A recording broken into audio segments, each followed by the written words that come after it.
Hello, welcome back to the Sleuth Intuition channel. I'm your host, Patrick Vallejos, broadcasting to the world live from Phoenix, Arizona. Today we are discussing the Abby and Libby case, also known as the Delphi murders.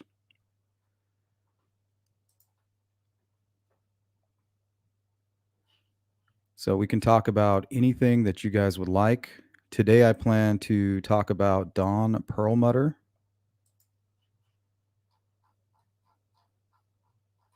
Now, this was an expert called by Richard Allen's defense team. We'll go over the testimony of Dawn Perlmutter that was giving at a hearing on a motion in Lamine held August 1st of 2024.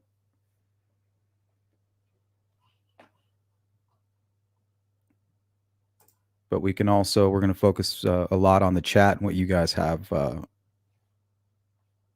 your minds. Welcome in CJK, GP, Jibbo.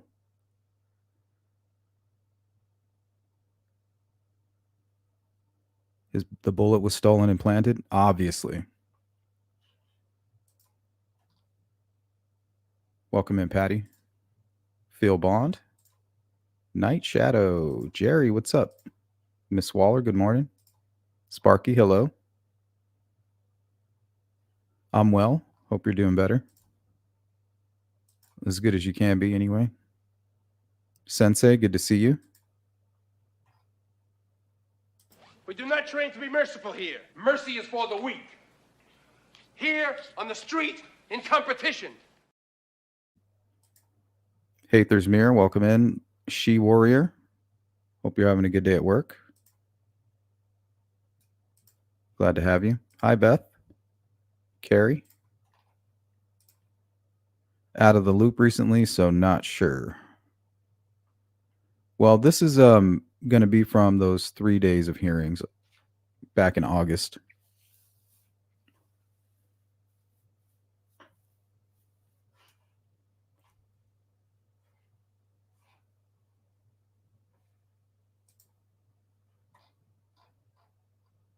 And she's a firm believer that this was a ritualistic murder. She even testified to that. That's Dawn Perlmutter there. She's part of the Symbol Intelligence Group.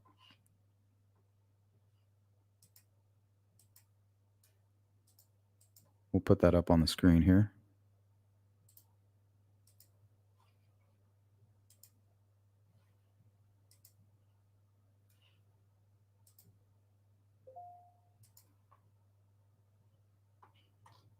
There she is right there.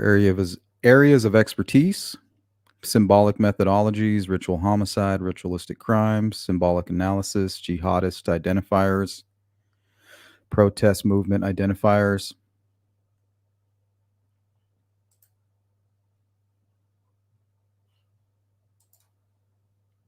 And then also we'll go into, Wikipedia has pretty interesting category here called crimes involving Satanism or the occult. A lot of people like to say, oh, well, there's not that many ritualistic killings to even kind of use as a reference.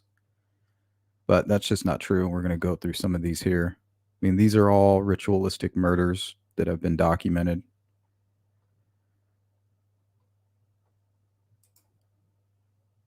For instance, Sarah Maria Aldrete Villarreal is a Mexican serial killer who was convicted of murder while heading a drug smuggling and human sacrifice cult with Adolfo Costanzo. The members of the cult, dubbed by the media as the narco-Satanist, called her the godmother.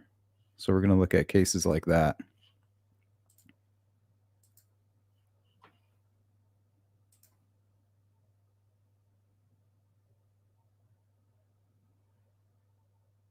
That expert's reviews on Amazon are brutal.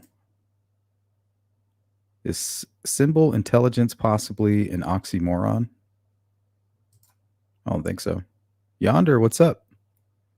What's up over yonder? Didn't know a whole lot. Well, remember, she's a paid witness too. She's really just kind of applying her expertise to the Delphi murders in a biased way. But we're going to hear her out. Baldwin questions her, and so does Nicholas McClellan.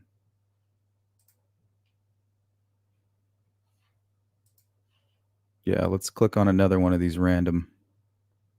Lloyd Avery II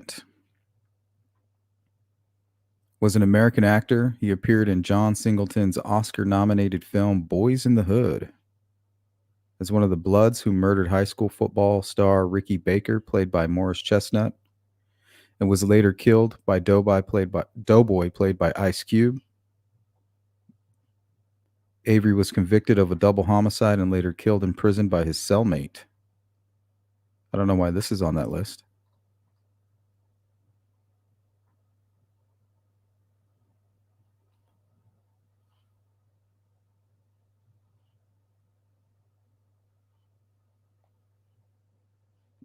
Oh, it says right here.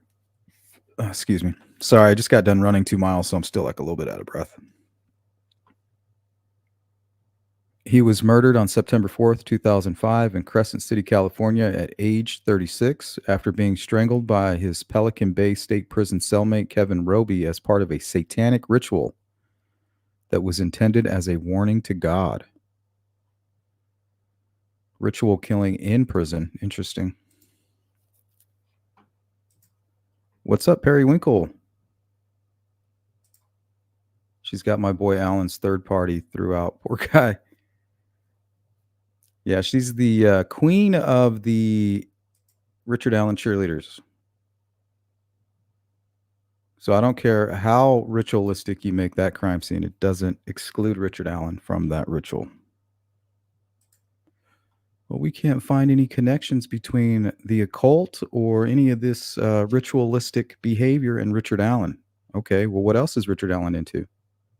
Do you know anything about him? No, you don't. You know that he's married to Kathy Allen. He has a daughter. He lived in Delphi. He worked at CVS, and he liked to play pool and drink beer in the front yard. What else do you know about him? You don't know anything about him. So why are you assuming that he's not into odinism or the occult or anything like that? Why are you assuming that?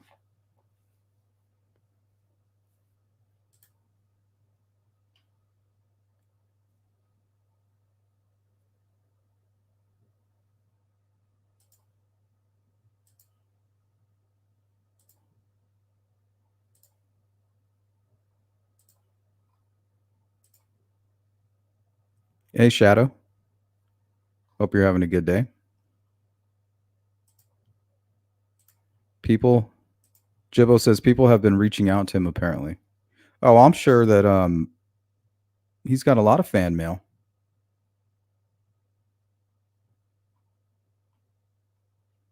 Just like Brian Koberger went from incel to movie star. Says more about the people writing him than it does about the accused, right? Projecting much?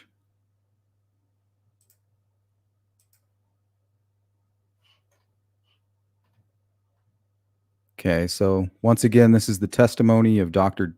Don Perlmutter, given at the hearing on motion in Lamine, held August 1st, 2024.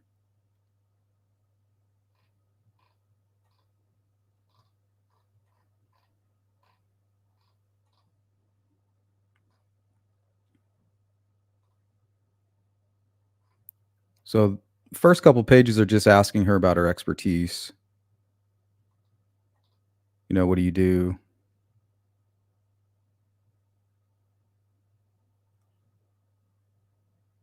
Let's see. On page 2, Dr. Perlmutter, it says that you are a subject matter expert in the area of expertise, and it lists symbols, symbolic anthropology, anthropological methodologies, atypical homicides, ritualistic crime investigation, and other things. What does that mean to be a subject matter area expert? And this is Baldwin asking the questions.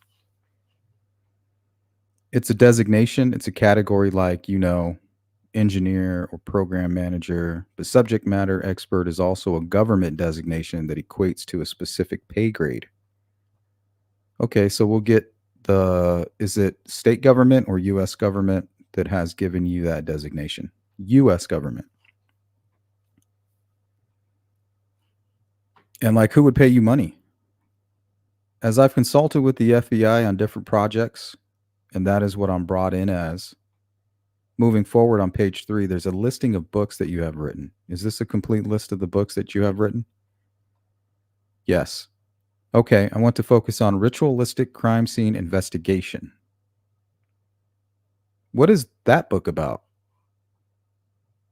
That is a field guide for law enforcement if they're at a crime scene, if they're at a crime scene, analyst if they're at a ritualistic crime, what to look for, what symbols, instructions on what to do. Jibbo. Purple Amaryllis. Murder Sheet tried to contact him and Kathy Allen. I don't see anything wrong with that. I've tried to reach out to Kathy Allen. I try to reach out to everybody. If they're willing to talk, I'm willing to listen. I don't see anything wrong with trying to. If I had Richard Allen's address, I'd probably write him a letter.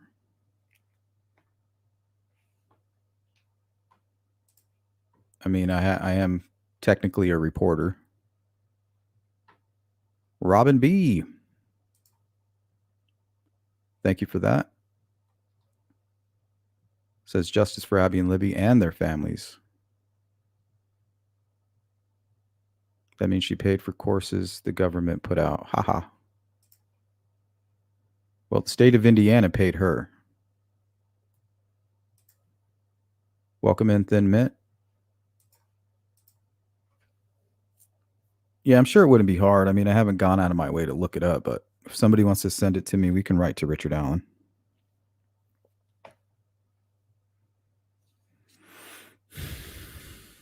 I think I seen something on Wife Lilith's channel about her sending him a letter or something like that. But yeah, I don't see anything wrong with that. But as far as fan mail, I mean, if you do that, you should expect to get criticized for it. I mean, it's a little bit creepy. I just want you to know, Ricky, that I'm here. We're rooting for you, pal.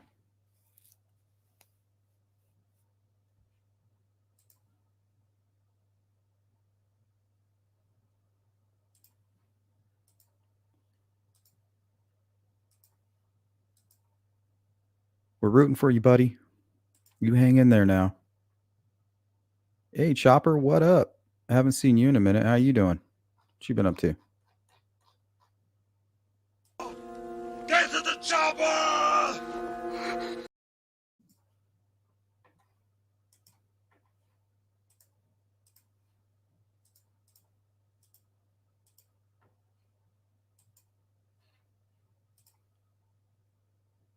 Hather says, yeah, that Odin theory was bullshit move from the get-go. I mean, I don't know if it's bullshit. I just don't think they had a whole lot to go on. And when you have Richard Allen talking about Odinist guards and the fact that they're threatening him, trying to make him confess. I mean, what else is his defense supposed to do? They're going to go through all of the discovery and they're going to cherry pick whatever they can, right? There's probably 10 theories to go with. There's probably a dozen different third-party suspects to pick from. But when you can put it all together and you have somebody like Brad Holder, remember, everybody was looking at Brad Holder. You had Becky Patty, who was seriously looking at Brad Holder. I looked at Brad Holder. I mean, I have a whole file on him from 2017 with his son dating Abby, all of the strange posts on Facebook. I mean, they had a whole lot that they could just pile up. So I don't blame them for going that route. Not to mention they had a few of the investigators, taking that route as well. Hey, We don't have any suspects. Maybe we're looking at a ritualistic murder here. Nobody else is going that route. Let's go down that rabbit hole. So now that that's documented, the defense team's going to cherry pick that. Anything relating to odinism, anything that they can stack. What's the pile that they can stack the highest? What's the biggest straw man that they can bring into that courtroom as a bargaining chip? And it was the odinism stuff. They had a group of seasoned investigators who were looking at that. Nothing really came of it. But when they put the spin on it, of course they're gonna try to make it appear that way. Right? And that's why these cops got killed, they got killed to keep them quiet. It just becomes ridiculous. It's food for bias is what it is. Food for bias.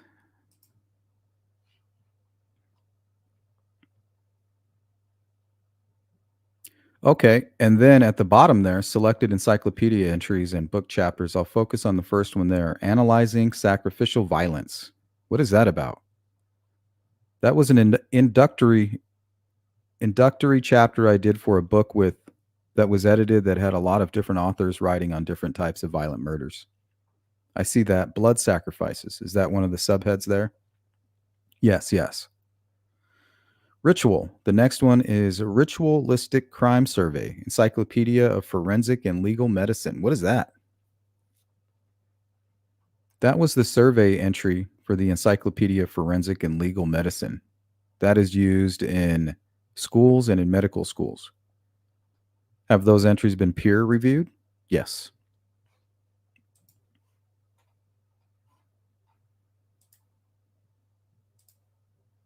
Hey, Molly. Drive safe. Safe travels. I'm in the middle of moving. Got a few issues going on, but I'm doing okay. Hope you're well too. Yeah, man. I hope everything's going good over there. I hate moving. I dread moving.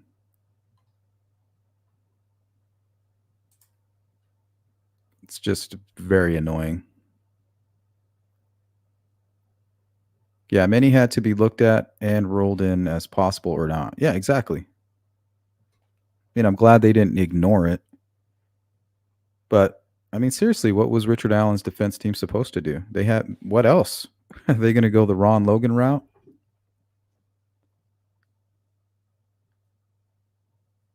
For some reason, they didn't go the Keegan Kline route.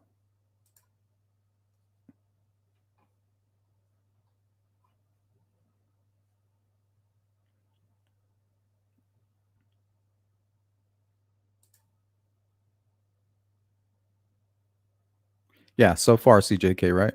And just because they haven't found it yet doesn't mean there isn't something there, like a nexus.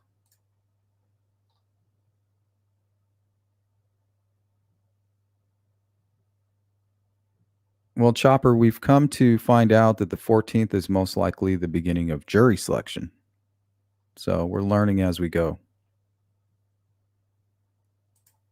It has it listed as a first day of trial on the docket, but the first day of trial apparently is when they pick when they do jury selection. So I don't know how long that's going to last, but that should start on the 14th, from what we've gathered.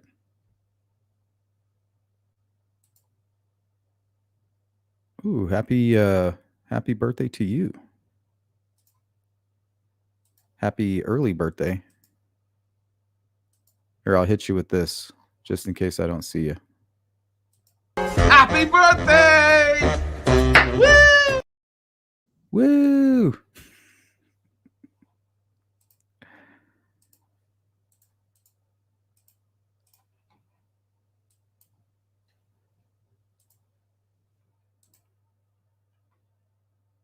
One says should stick to painting. Haha. Yeah, people are creeps though on those reviews. Okay, the next page is detailing law enforcement courses, development instructions. Tell the judge a little bit about generally what you do involving instruction. I train local, state, and federal law enforcement against analysts across every branch of government, going through some of those ritual homicide investigations, ones that, of course, that you have taught. Yes, that's a training that I've done for over 20 years. And that is, again, case studies of numerous different types of ritual homicides and what to look for and how they proceeded through different process and that kind of thing. And you still teach that today? Yes. Okay. And did you say to whom you teach that to? Yes, to local, state, and federal officers. What federal officers and agencies? Again, Homeland Security, sometimes the DEA, just FBI, different agencies. Now, the next one is ritualistic crime scene investigation. What's the difference between ritualistic homicide and ritualistic crime scene? Those two courses. Ritualistic crime scene investigation is everything except the homicides. Like they can be left of human remains. It can be blood rituals that are done with certain subcultures, mutilations, just every different type manifestation of, can be narco cults, Palo Mayambe. That's kind of like, I think that's from Cuba. Could be wrong. Kind of like voodoo. Just different types of things that officers would come across that don't involve the home.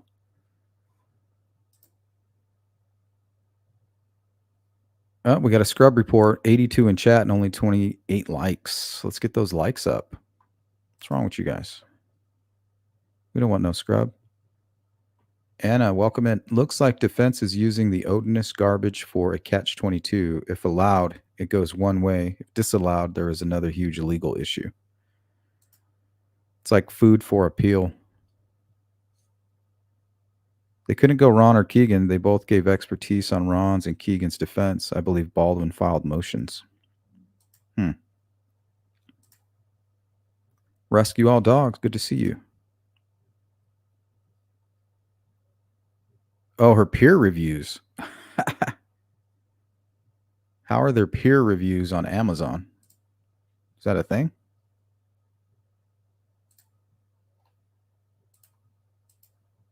What's up, Frank? Get to the chopper. Probably the lurkers from the shady channels who love to watch the good channels. No, they don't want to see anything, that goes against their bias. They can't handle that. Yankee, what's up? How you doing? Saw your comment. Appreciate you. Symbolic analysis methodologies. What is that class about? That's an advanced class that is for intelligence analysts and investigators on the actual methodologies. When they're analyzing different types of crimes, it's a lot of different, it's more than just behavioral analysis or investigative analysis. It gets into semiotics and hermeneutics, and it's a very theoretical class teaching how to apply different methods. Okay. And we'll talk about methodology later, I think, but the last one is racially motivated violent extremist and militia violence. What is that class about?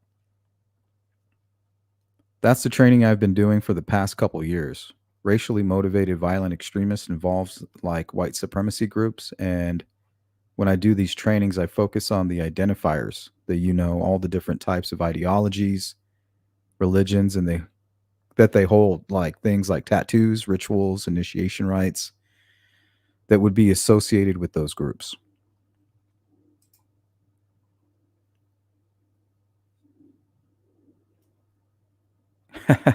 That's savage.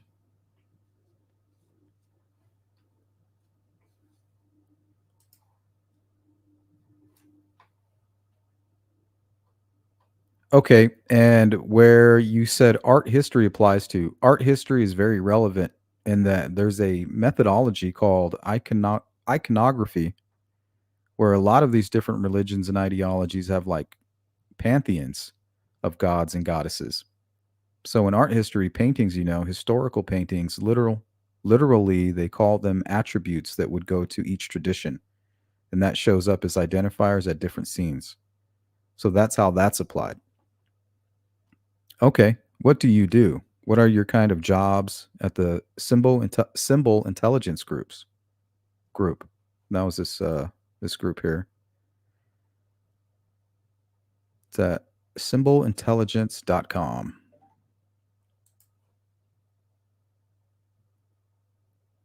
Well, I do consulting, case consulting, and training, and we produce intelligence bulletins that are put out to, the different fusion centers and across the country. What would you say are your qualifications as an expert on ritual homicide and ritualistic crimes? I have worked on dozens of different ritual homicide cases. I have experience with that. I have worked on probably hundreds of ritualistic crimes, all at different phases, and have, written books on this and the textbook on it. Just also have crime scene training and just a lot of years of experience. Have you, when you said that you've been involved at various stages, what did you mean by that?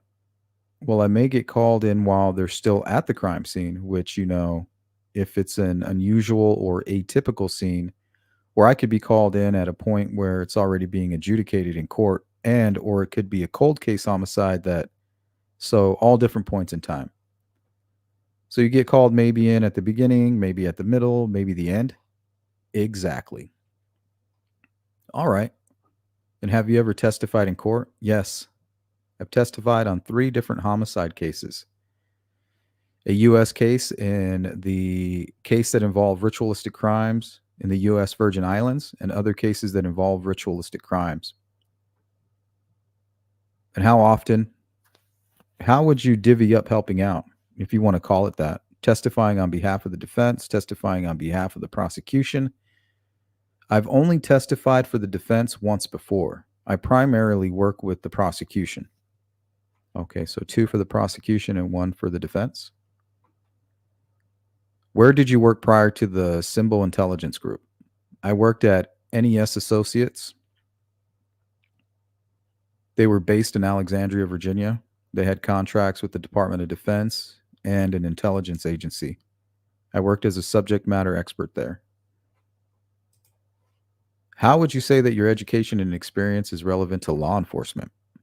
I'm applying a lot of the theoretical academic theories to law enforcement, and have literally trained on what to look for. Because symbolism is a number of things. It can be graffiti, tattoos, codes, dates, insignia.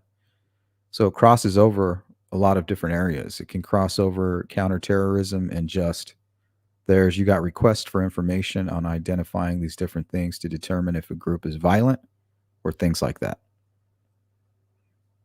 What training, if any? I think I saw that you teach a class on it, so I'm presuming you have training specific to white supremacy, or as this case we'll talk, called Norse paganism or odinism.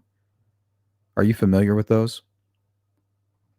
Yes, that comes under the racially motivated violent extremists. And going back probably 25 years, I've been identifying the identifiers with that. I mean, because a lot of those groups, there's a lot of tattoos, there's a lot of initiation rites, there's all kinds of codes that confiscated documents have coded messages. Are you an Odin expert, would you say? I'm not. I would say I wouldn't say I'm an Odin expert. I would say I'm a generalist in the symbols of all of these different groups. So I'm able to distinguish from somebody practicing Odinism versus Christian identity, which is another white supremacist religion. So as a generalist, you're able to distinguish the different types of ideologies from what you're seeing at the scene.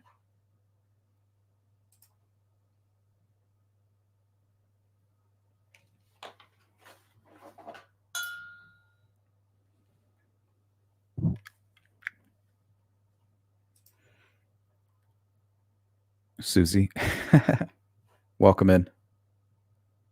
Would it help if you had some water? I knew that would happen. I think she's coughing or something. I want you to talk a little bit about, while we're on the topic of Norse paganism and Odinism and white supremacy groups, how would you describe, like, there's a One working way that Norse paganists operate, or is it multiple different ways? How would you describe that? Well, Norse paganism is a huge category. There's neo pagans that are nonviolent, there's dozens of different groups. They practice differently, they're decentralized, they can be geographically located. Then you have variations, they worship different pantheons of gods.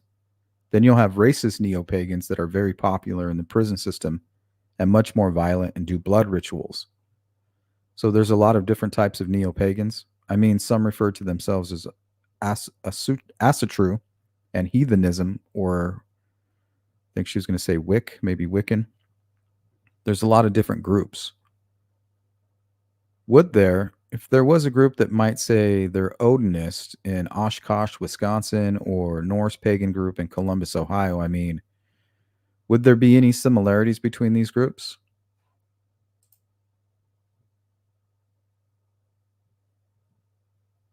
Welcome in, Seashore Girl. Well, if the Odinists, like other groups, they have general symbols that they share. The Odinists are, follow Odin and Thor and certain gods, and they have the same types of, symbols, the hammer. But as they splinter off and have their own kindreds, they organize into kindreds. Their rituals will be particular to that specific group. Okay. Let's go to Anna's comment. So, if the Delphi crime was a first unaliving by the offender, all sorts of things could have gone through his mind, all kinds of symbolism might have floated to the surface, thus complex scene. Yeah, I mean, it could have been a ritual conducted by Richard Allen.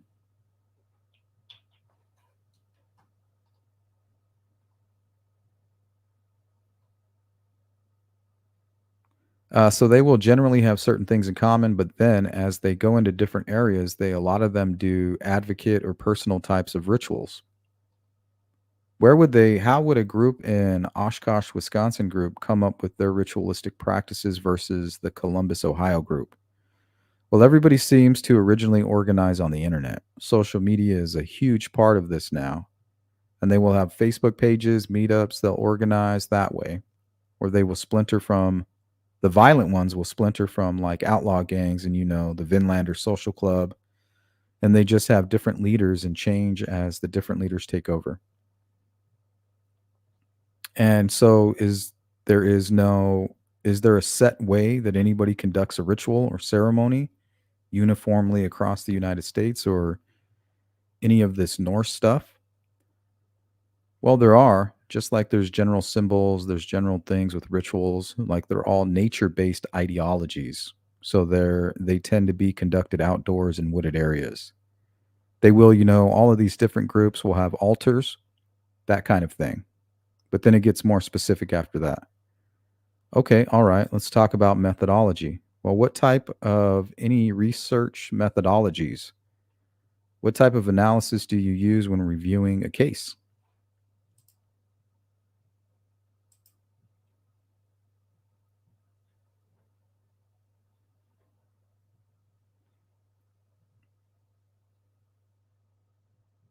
Yeah, it's very rare, but I mean, it does happen. We'll go through some of those cases after this. What's up, Susie?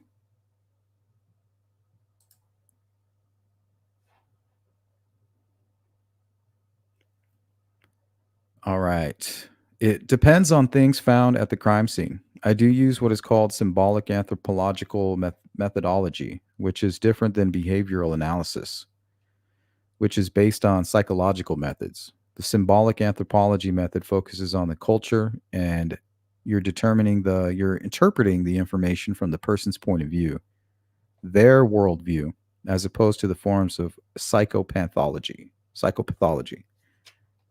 So it looks at different cultures and ideologies. So what does that can you delve into that a little bit more? Like the difference between the psych, how did you say that? Behavioral psychology? Oh, behavioral analysis is that is preferred method with what is how most agents are trained because that it's based on western logical rational thinking. And it's also a form of what they use to call profiling. So they'll interpret different types of behavior as either a personality by somebody with a personality disorder or some type of psychopathology where, with an anthropological interpretation, the person may have done a violent, horrible, violent ritual, but in terms, it can be initiation rite, as opposed to somebody who psychologically, a personality disorder. So she's saying, if you want to, it's like, if you want to be part of this gang, you have to do this ritual, whether you believe it or not, or some psycho killer who's doing a satanic ritual.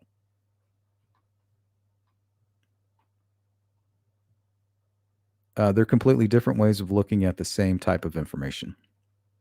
Have you ever seen that be a problem in terms of law enforcement understanding what's going on at the crime scene? Yes. It happens quite often in these very atypical types of crime scenes. There's little, very little, if any, training on crime scenes that, I mean, you can walk in, you can have terrible mutilations with animals and things written, just the worst types of, symbols cut into people.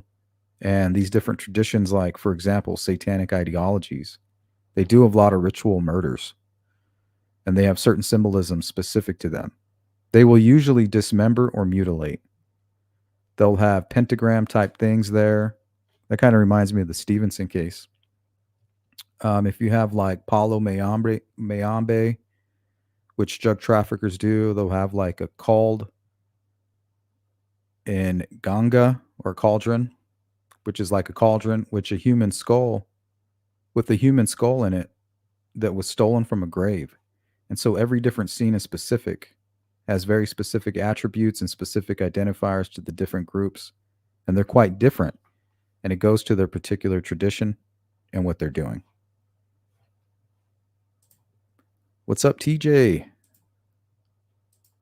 Omerica. Hate to say this, but Odinists didn't have bullets or box cutters. Maybe.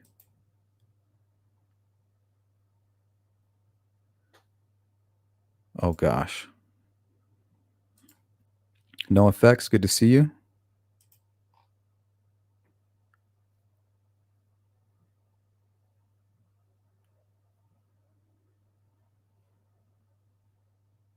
Yep. The cauldron. All I'm saying is Odin and Thor both haven't said they weren't in Delphi that day. Yeah, what's their alibi?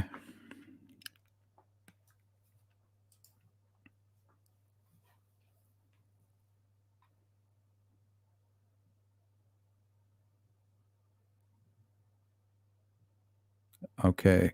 Well, how would it be, though, that law enforcement get it wrong? I mean, I know a pentagram is Satanist. I would think that I know that at least. Well, actually, a pentagram, isn't that witchcraft too? How do law enforcement get it wrong sometimes? Well, it's just, again, it's a methodology, a perspective.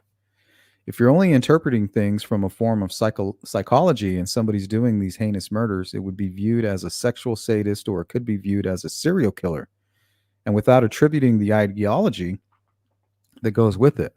So it's just it's a different interpretation. It's a different perspective on it. What is hermeneutics? It's another methodology that I apply when there's text or certain types of symbols. It's an interpretation of the interpretation of biblical text, but the methodology is taking ancient text or ancient types of writings and interpreting them in how it's being used today, how the intentionality, how the person is applying it today.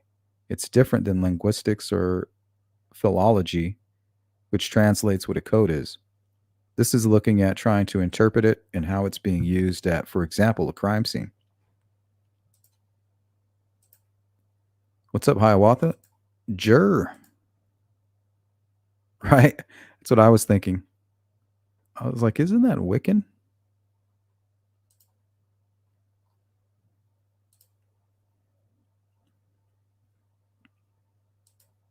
DP says Allen has destroyed 2 families. Allegedly, friends of the girls had the county and the state spend millions in defending his sorry ass. He should do the world a favor and change his plea and do his time. Yep, he still might, but I mean, they're going full speed for that trial. Okay, I want to talk about that just a second. And I don't know if this is when we're talking about the behavioral, the Western thinking versus what you're talking about. But is it wrong too for police to want to interpret? I want to know exactly what this means, or what did you refer to when you made an interpretation?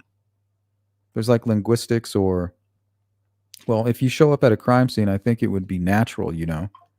What is this guy trying to say? What would he say? What do these symbols mean? Is that important, or is it more about I'm just trying to figure out this? I mean, well, it's very important in figuring out who did it. And the biggest distinction between sort of behavioral analysis and anthropological approach is with behavioral analysis, they're thinking rationally. It's a rational Western perspective, where most of the people doing these in these different ideologies and religions, they think magically. So, magical thinking is a huge part of interpreting what is going on. And she's categorized everybody who is a Christian as somebody who is thinking magically. So, so if you're religious, you're a magical thinker. So you fall under that category, under this logic. So if they leave items there, it's not because they're leaving it; they accidentally left it. Everything has meaning. Everything at the scene has meaning. They're either doing it as an offering or to gain power, achieve certain things. That is the significant difference. You, from a rational, again, it's very hard to apply rational Western thinking to why somebody would do certain things. The phrase magical thinking, is that your phrase, or is that kind of an industry term, industry phrase? It's a common term. It's used, for example, people who are like superstition would be a form of magical thinking. Prayer actually is a form of magical thinking. It's things that don't have a rational, logical cause and effect. So the cause and effect is that if you sacrifice a chicken, that it's going to make you have good luck. That is not a rational way of thinking. That's a magical way of thinking. Is Norse paganism or odinism, does that involve magical thinking? I think any religion would fall under that category. Absolutely. All of, yes. Keep going. All of what? Well, most of these neo pagan groups involve magical thinking. Well, what part of odinism or Norse paganism is magical? Like, what aspects of it?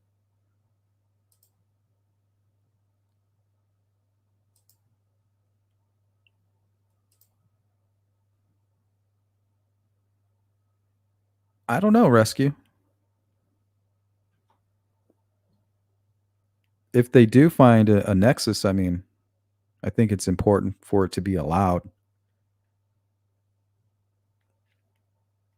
That's the only Richard Allen is under arrest, it's because they have a nexus between him and the actual crime scene. They can do the same for another suspect. In my opinion, should be allowed. Aether says, I'm not a Christian. I do believe this lady really doesn't know much. Just saying.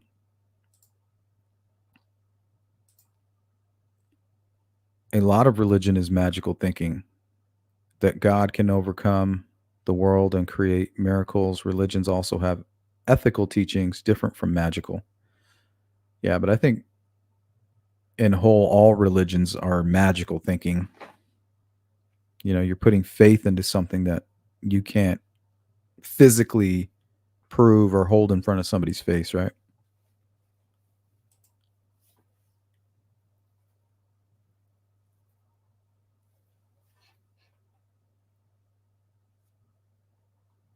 Okay. The question was, what part of Odinism or Norse paganism is magical? The whole belief system, the idea that, well, it's pre Christian, so they are polygamists.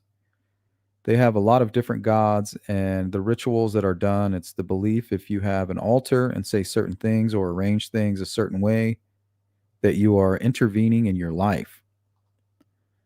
You are making things happen, whether it's their way of prayer. So I'm getting this vibe from her that everything she's saying is kind of formulated around the defense's theory. And if we had a different theory, she would be kind of forming it to fit that theory. We've heard about runes. What are runes as it relates to Odinism? Runes are in Odinism. Odin was considered the father of the runes. He discovered them after being hung on the world tree, for 9 days. But runes are an ancient, well, they're a Nordic language, and they're imbued with magical qualities. So there's elder Futhark and younger Futhark, and they're used across the spectrum. A lot of different groups use runes, but they're very specific to odinism as an identifier.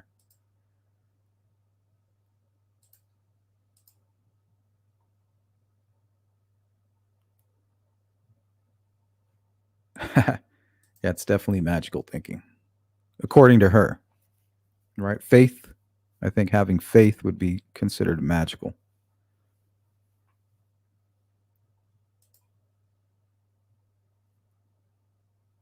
Anna says, in my opinion, the defense will cling to odinism no matter what. If they can't get it into the trial, they'll appeal forever because Richard Allen was not allowed a defense.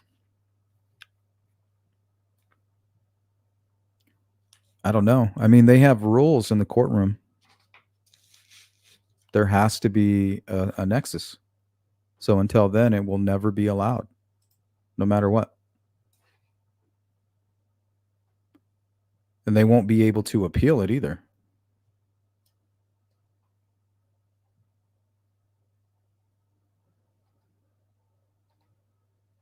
Okay, what about blood as it relates to magical thinking? Norse paganism religions. Well, blood rituals are part of Odinism. I mean, the racist Odinist version, where it would involve, there's a concept of blooding the runes, where you're kind of consecrating your runes. You can have an altar and be being doing things with blood. So it's also, some do animal sacrifice. But is blood magical? It might not. Maybe I'm not saying that right. Blood is sort of the highest offering. Across historical and across cultures, the blood offering was always one of the highest offerings. It represents life and death, the sacred and profane. So when it appears at a crime scene or being used, the offender usually understands the meaning. Is it personal to them, or is it something that everybody that would walk onto the scene would say, oh, I know exactly what this means? No, it's usually personal. A lot of these things are rituals that they're doing, personal rituals for their own. It's encouraged actually in a lot of these groups. I'm going to put on, just so I don't know if the court can read that, but it may not work here. But I want to talk about what are the indicators, and you teach a class on this. So, yeah, I do. You probably don't even need me to put this up here, but what are the crime scene indicators that you teach law enforcement to look for when they come on a scene? And I'm just going to go through these one at a time. Are items you gave me? Yes. Is that correct? We just kind of put it on a poster board so that you can kind of guide us through it. Ritual murder crime scene forensic indicators. Number 1, place of death. Why is that important? Well, certainly they'll not be able to appeal on a court of not getting a good defense. He took it to Supreme Court, practically begging them to put Rosie and Baldwin back on his case. Yeah, they've definitely defended him the best they can.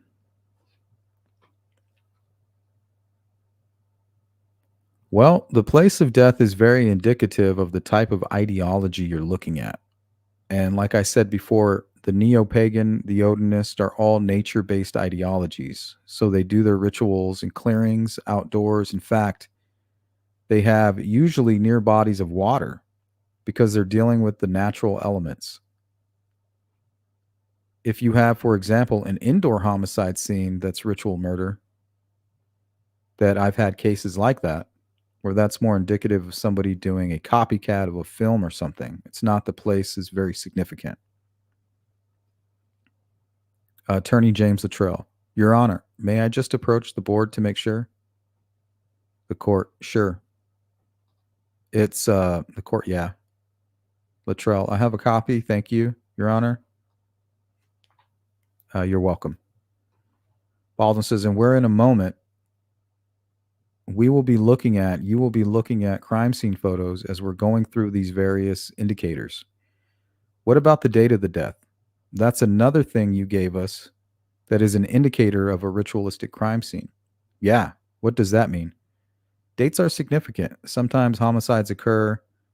They can occur due to astrological moon phases, celestial events.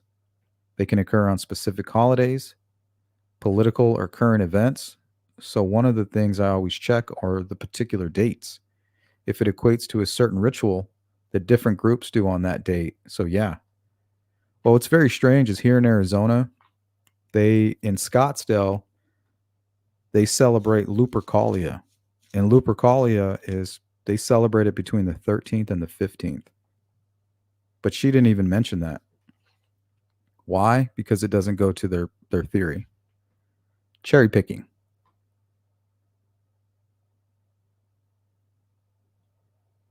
We'll talk about that as it relates to the case in a minute. Now, cause of death is the third forensic indicator for a ritualistic murder crime scene. What does that mean? Cause of death, of course, very significant because usually in a ritual murders, there's a lot of torture, blood loss. You don't get bullet wounds. They're very usually stab wounds and again involving torture as part of what they're doing. Okay, so the cause of death can tell you something when you're on the scene. Yes, yes. It can point to the different types of groups. Like I said before, certain, like cartels with some, they do a lot of beheading ritual type murders and then put the heads on altars. And you have Satanists who will carve symbols different. They tend to do different types of things. So what they do is very important.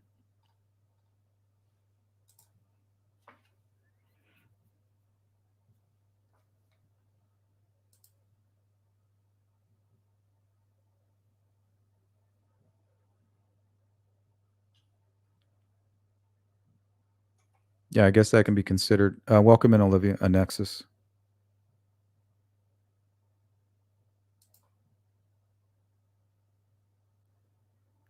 Hey, this says Brad Holder has an alibi. Yeah, but they didn't double check it. You know, one investigator said he had it, and they all just trusted him.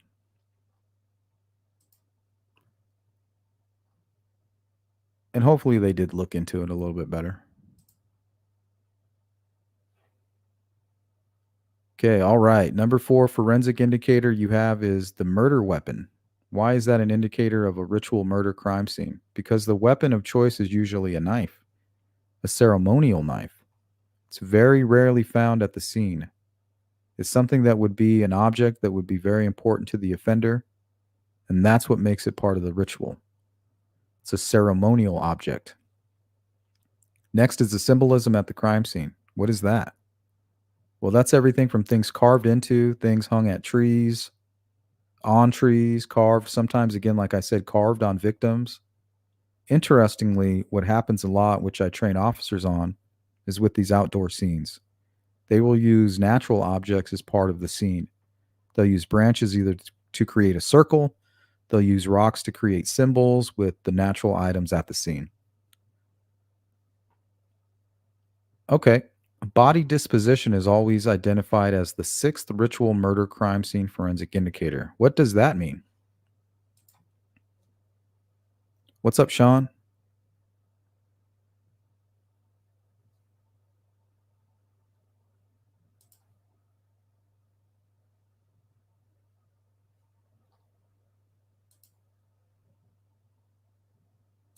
Welcome in, Indy Cindy. The alibi wasn't formally checked out until 2023, according to the man claiming to be his boss.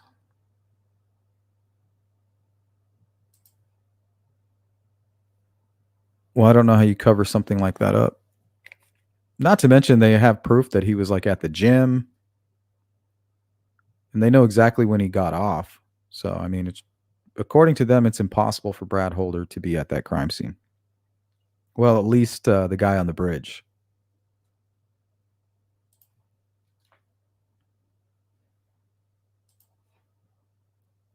Okay. How the body is positioned has very specific meaning to the offender.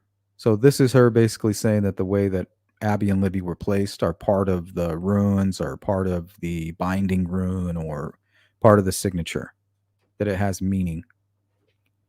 It's, one of the ways of indicating that it's a ritual murder is that it's not a counter forensic measure. And when she's talking about counter forensic, she's talking about the killer trying to cover up the crime, trying to cover. She's saying that they're not being covered by sticks, but it's their ruins, is what she's trying to say.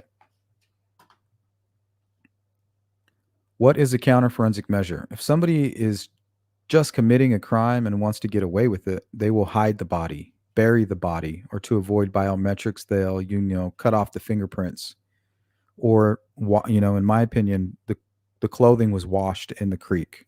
So I believe that we are seeing counter forensic measures.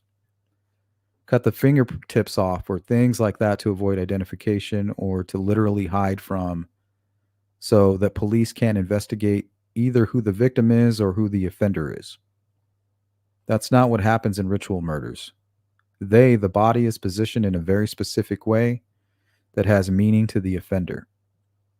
Would it have meaning to anybody else that might walk onto the crime scene? It may not, It's that's what you're trying to interpret. And lastly, is atypical blood pattern, what does that mean?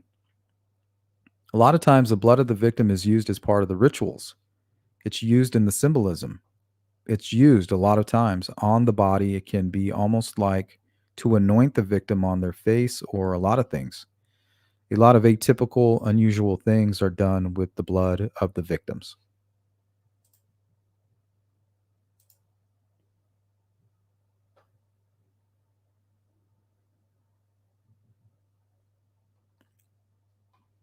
Yeah, Hathers, that's correct. I mean, a lot of people forget how horrible this crime was. They're losing sight of that. But unfortunately, the family members they don't have that luxury. How would you define a ritual murder? A ritual murder is a murder that goes beyond conduct required for the killing, that is not a counter forensic measure. It has unusual behavioral or symbolism. What do you remember reviewing for this case to make some opinions about whether this was what happened in Delphi, Indiana on February 13th or 14th? He puts in there the 13th or the 14th, right? So that's how they're going to slip in the odinism things with techniques like this. Because their whole thing now is going to be the timeline and the phone, quote unquote, turning on, somebody turning it on around 4 a.m. The actual items that I reviewed, yeah, just so the judge has an idea of what you're basing your opinion on. I reviewed crime scene photos, the autopsy reports, the blood stain pattern report, a report from BAU, I think Indiana State Police, and I'm trying to, and a lot of social media postings and a ceremonial video and a police interview video.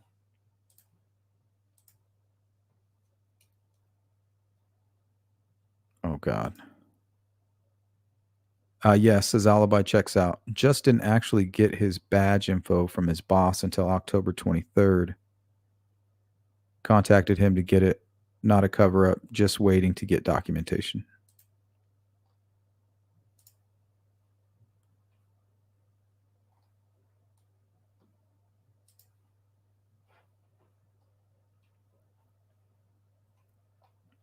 Why did you ultimately conclude about the scene there? In my opinion, this was a textbook ritual murder.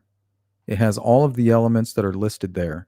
And when I talk about indicators, like, for example, when you're doing fingerprint analysis, you need like 12 to 15 matches to have a good indicator. This has numerous indicators of the types of things you have at a ritual murder. Okay, we're going to go actually through the 1 through 6. I don't know that we're going to hit 7, but place of death. Ritual murder crime scene, forensic indicator number 1. I'm putting this on an easel, and then I'm going to hand it to the court and mark it so that we know what the judge was looking at. I'm handing the court exhibit FF and would ask that it be admitted into evidence. Gall says, any objection, Mr. McClelland? No, Your Honor. Thank you. Gall says, I'll show FF is admitted without objection. So this is a crime scene photo. What about this crime scene photo causes you to believe that it applies to number one, place of death, that determines it's a ritualistic murder? The aerial view really shows in a lot of these cases that it's almost like a clearing. And in this case, it's surrounded by trees.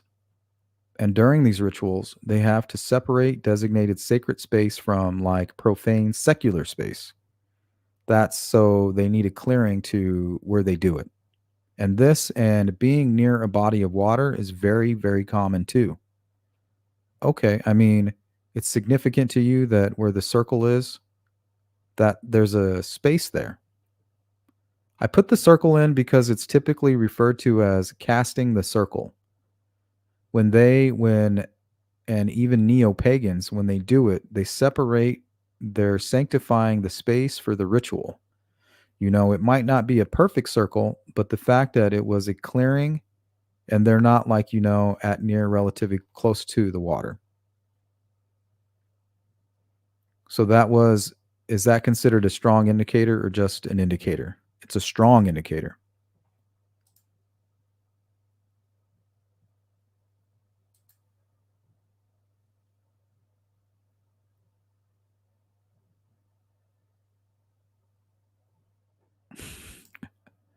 Yeah, seriously, what's Richard Allen's alibi? If he had one, that would be the defense's strongest argument. One person has been the biggest hindrance in this case by lying, meddling, colluding with Baldy and Hennessy, all while trying to disgrace the girls and their families and to get Allen off. Yeah, I mean, I don't have any problem with trying to prove Allen is innocent, but it's the other part. It's the meddling, it's the colluding and disgracing the girls and their families part that I don't agree with.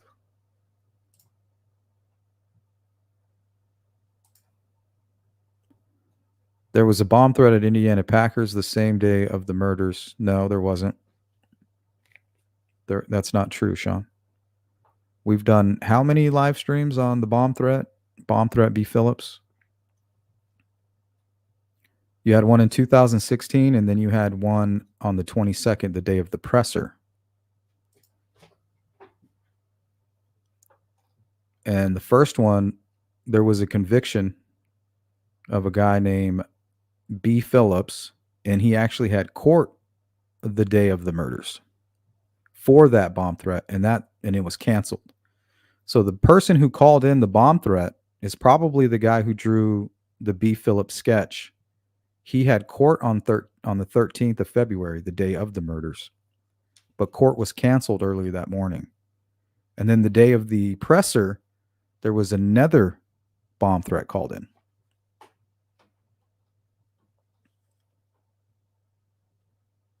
Okay, number 2 is the date of death. Does that date correspond to a holiday? What does your research reveal on that? Well, the only holidays that fall between February 13th and the 14th and there weren't any celestial events or anything at that time. It's called Valisblot. It's an Odin holiday for the son of Odin, Valley, and it actually is a sacrificial holiday. The thing with the Nordic holidays, and remember, she already said that she's not an expert on this, so the thing with the Nordic holidays is they're from sundown to sundown. So even though it's on the 14th, it starts on the 13th with sundown. Okay. So the fact that these crimes occurred on the 13th and the 14th is because of Valisblot. Well, it didn't happen on the 14th, right? Notice they keep slipping in the 14th. I think that's going to play out a lot during trial. Because of Valisblot, what does that tell? I mean, I think it's kind of obvious, but what does that tell you? Well, the dates they're not as strong an indicator. It's just another thing to look at. It's a specific Odinist holiday. There's other dates like Samhain, the Beltane. There's ones that are very specific to other groups, but none of the other ones fall in this area. Exactly. So, and we're going to get to all the common sense answers when we get to McClelland's cross-examination. He's going to ask her all the questions that you're smacking your head about right now. Like, oh my God. Like, yes, they were found in the woods. Now, it would be different if they were kidnapped off the street. and then found in this strange area, like away from the city. But they were found like not far from where they went hiking on their own, you know. They were killed where they went themselves, you know. So it's kind of strange that she would try to fit that in there. All right, the next is the cause of death: sharp force injuries to the neck. Do you have, let's talk, tell why the cause of death in this case is an indicator, forensic indicator that this was a ritualistic murder scene. Because with sacrificial, and there's different types of, like I said before, there are different types of ritual murders. So they're done for different reasons. For example, there's exorcisms that can be done with fire. People had a case where a little girl was burned to death in an exorcism. You have other cases where the bodies are dismembered for different reasons. But the specific slitting of the throat is indicative of sacrificial offering or initiation type. It's too that it's again throughout history and across cultures. That's how sacrifice is done. It's by cutting the throat and letting the blood come out. Baldwin says, okay, I'm going to move to admit just the autopsy reports as evidence of what happened to these girls. And did you review the autopsies? I reviewed the reports and the photos, yes. Okay, move to admit Exhibit GG, which is the autopsy for LG and HH. The AW autopsy report. Gull says, any objection? McClellan says, no objection. Gull says, all right, without objection. They are admitted. Is there anything more to be said about that you haven't already said about cause of death related to this case as an indicator? No. Next, we'll talk about the murder weapon itself. I'll show you here this board and move to admit Exhibit A. Did you review this item? I'm going to move to admit. Any objection? No, Your Honor. All right, I'll show without objection. And I don't want to talk about a third party yet. I just want to talk generally speaking. So he's kind of guiding her now. Like, don't get ahead here. You know, don't make it too obvious. So there's a little bit of coaching going on there. What's up, Boston Christian? Good to see you.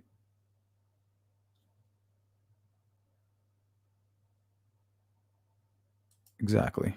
The girls were found on the very edge of the creek. Libby was face down, partially in the water. That's not true. Why do you keep spreading that shit? I don't think anybody can say for sure Richard Allen is innocent unless there is evidence of an alibi that is kept under wraps. I'm neutral, so I can see both sides. I can argue both sides equally. I haven't found a way to argue for Richard Allen. I've tried. If he had an alibi, we would know about it.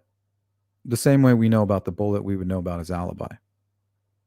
I've even brought up the DNA. So I've argued that. I've played devil's advocate on the DNA and with the confessions.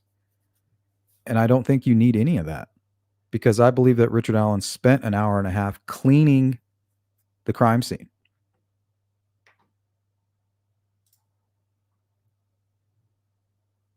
Anna says some religious traditions believe that there is power in blood. In Islam, blood is considered to be filthy, the sewer of the body.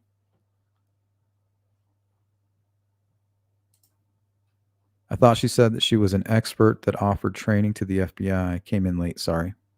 Yeah, if you want to go check her out, go to the Symbol Intelligence Group. And you can see her listed here. Areas of expertise: symbolic methodologies, ritual homicide, ritualistic crimes, symbolic analysis, jihadist identifiers, protest movement identifiers. But she says she's not an expert on odinism or Norse paganism. Just general information. Yeah, that's an altar. It's an Odinist altar, which is indicated by the objects there. Wait, what did I miss here? And I don't want to talk about third party yet. I just want to talk generally speaking. Yeah, that's an altar. It's an Odinist altar, which is indicated by the objects there: Thor's hammer, the candle, the runes, the rune pouch. Okay, hold on. I think they must. Let me put this up for visual effect. I think they have photos of Brad Holder up right now of his Facebook.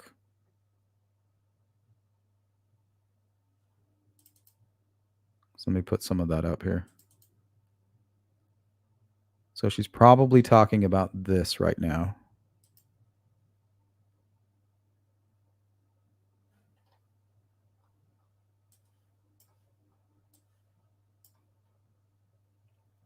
He's got his hammer. Looks like he's cooking some grits.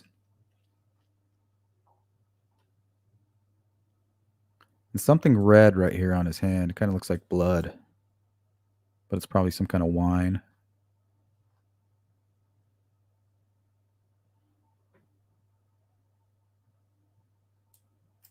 And some Twizzlers.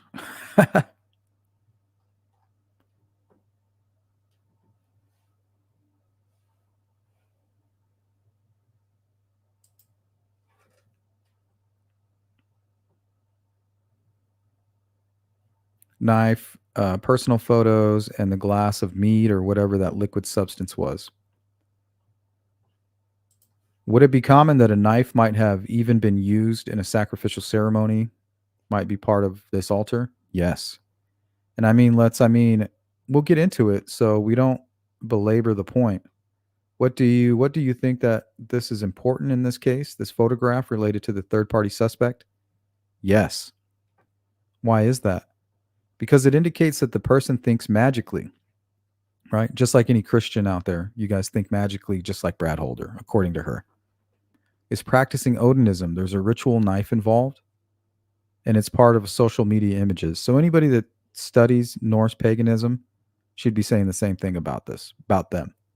And this is, for the record, this is social media that was found on Brad Holder's Facebook pages. Is that correct? See, I knew that that's what they had up. I could just tell. She says yes.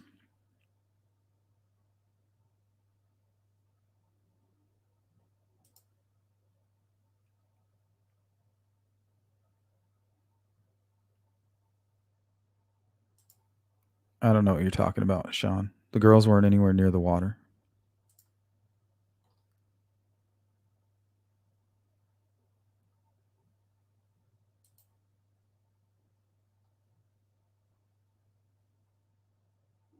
Yeah, if we don't get these words right, guys, don't worry about it. I think I've had enough of the grammar police.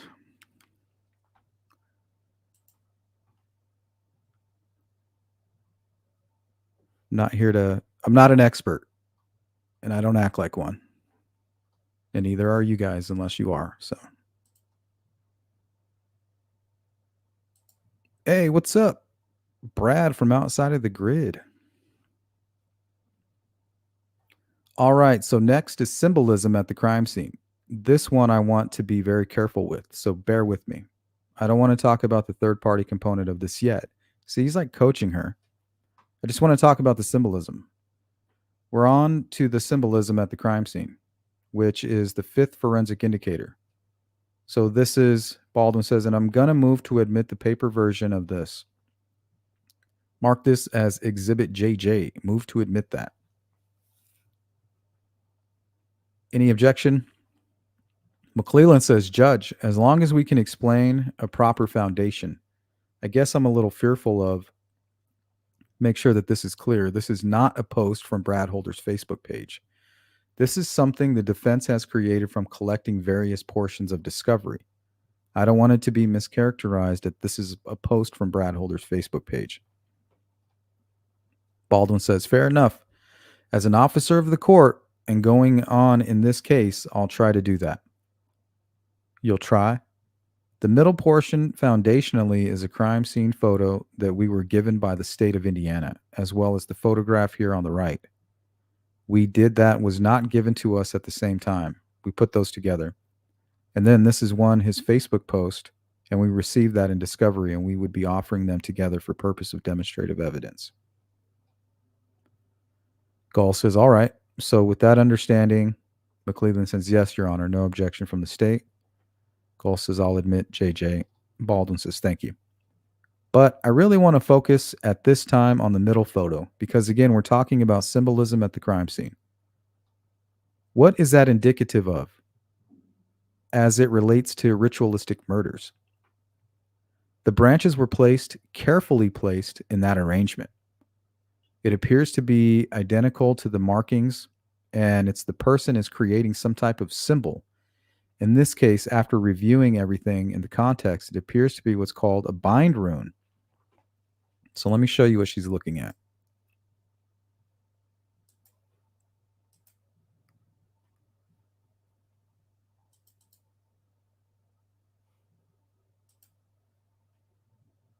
Okay, so she's looking at this.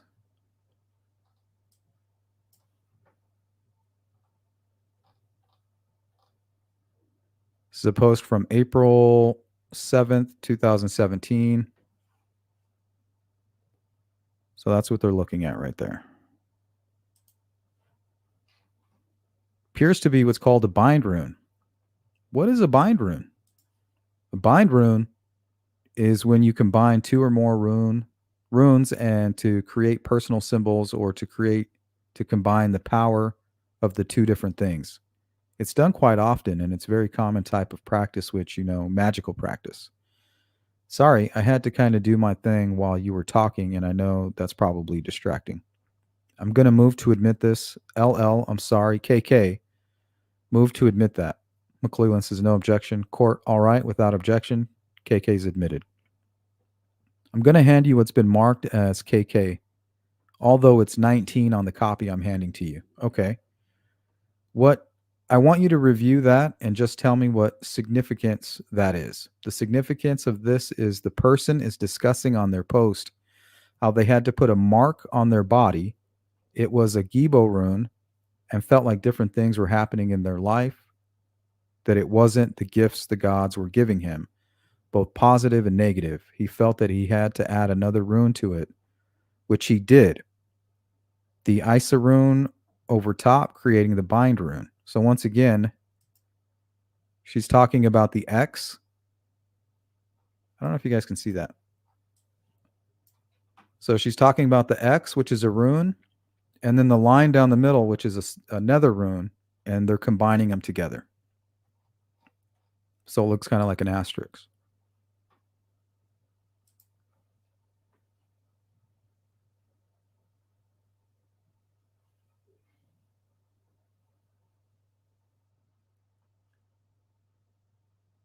Okay, both positive and negative. He felt he had to add another rune to it, which he did. The Isa rune over the top, creating the bind rune. And then literally at the end of the post, it is, repeating Isa rune, Isa Gibo, and then combines the words Isabo. And I think that's what he said right here. Yep, that's quoting his Facebook post.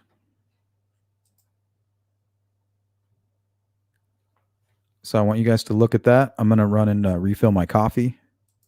Talk amongst yourselves.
Alrighty.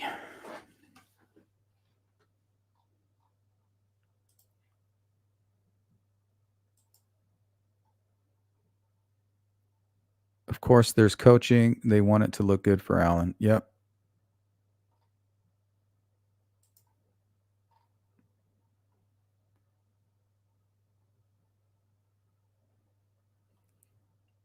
And I think it's okay to argue for him without ignoring, the damning information as well. You have to be honest about it.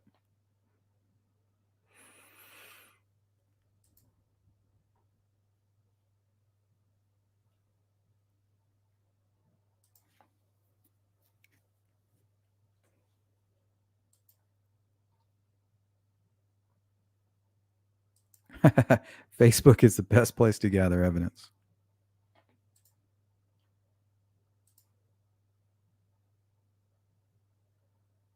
Jeez.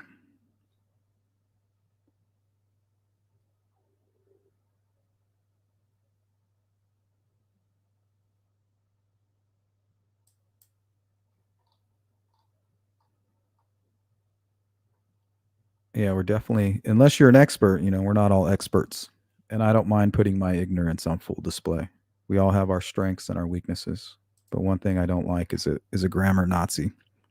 That may not be my strength, but I'm not going to let it hold me up or slow me down from what we're trying to do here.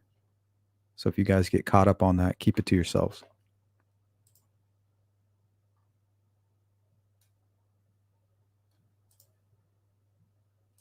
What's up, Jerp? Just to be the devil's advocate here, Anna Williams said in multiple interviews that her brother, David Erskine, put out his text in the public in order to dispel the untrue rumors. I've never once heard her say that, Jer. So if you want to send a link to me, sleuthintuition@gmail.com, and we can always present that information.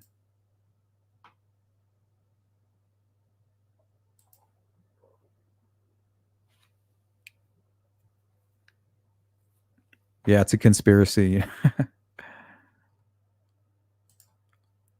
Indy Cindy says bind runes are hard to interpret, pretty much impossible, with meaning only to the person binding the runes. Well, what's interesting is she explains this rune and she tries to explain that Brad Holder, the reason he's doing it, it's because it's identical to what was left at the crime scene. But I want you to pay close attention because not once does she describe the quote unquote bind rune that's laid over the top of Libby. Why? Because it can't be deciphered. It's not a bind rune. And the reason they can read this one is because this is something you could find in nature. This is something that would just happen. And it's just interesting that she was able to decipher that bind rune, but not the one over Libby. Conveniently, right? So here, I'll give you an example.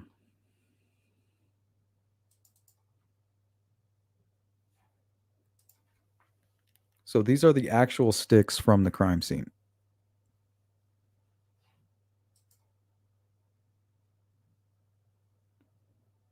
Now, this looks nothing like what you see here. I mean, at all.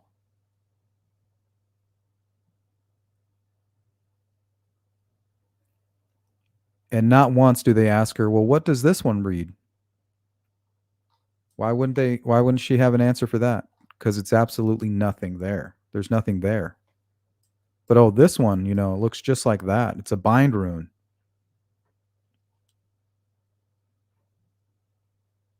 Now you guys are looking at the sticks that are part of the crime scene photo. I stole this off of another YouTuber's video who isolated the sticks from the crime scene. The only thing is I think this one goes a lot longer, maybe a little bit further down. So that's what she's trying to do. She's trying to explain to the court that what you're seeing on his hand is exactly what was at the crime scene. Do these look similar at all? No. Okay. And notice she won't even touch this over here because there's nothing there. That's why.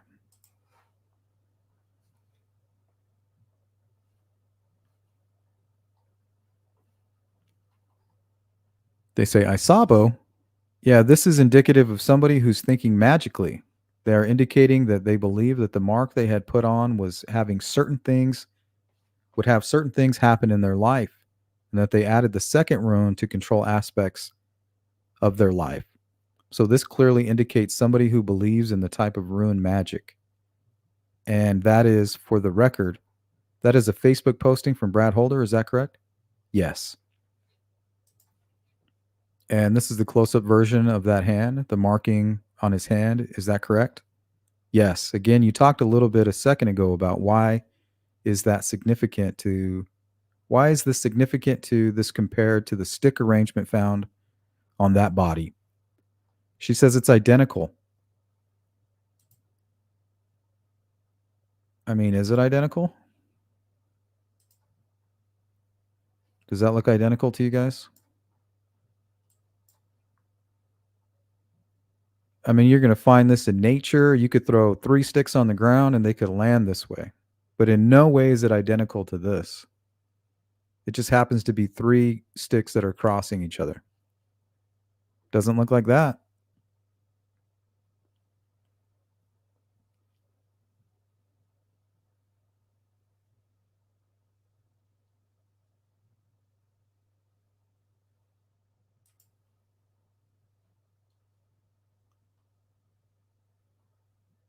She said it's identical to it.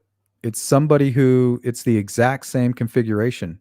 Now, I wouldn't use the word exact, right? So, I mean, that's a lie. It's a fallacy. Is there any way that's a counter forensic activity? So he's asking her, is there any way that the killer just used it to cover the bodies? That's what they mean by counter forensic activity. We talk about countermeasures all the time on my channel. The 3 sticks found on this young woman, she says no. Absolutely not, she's saying. Says it would be, but they're not hiding the body at all. But they are. It would not work. It doesn't function that way at all. There were other indicators in what I reviewed of a number of runes being done in the sticks. There were a number of social media photos of the scene, not just the marking, but sticks in the shape of runes. And notice that they didn't explain the other runes. Through this whole testimony, she not once mentions decoding what was left over Libby. But the most simplistic one, oh yeah, that's definitely, that's definitely this one. Without a doubt. There's no way that this was used to cover.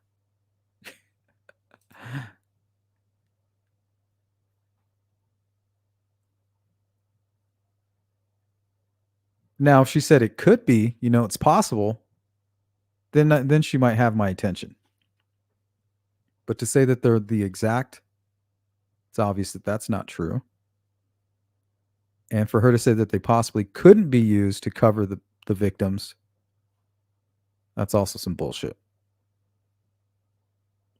There were a number of social media photos of the scene, not just the marking, but sticks in the shape of runes. And I'll show you what she's referring to.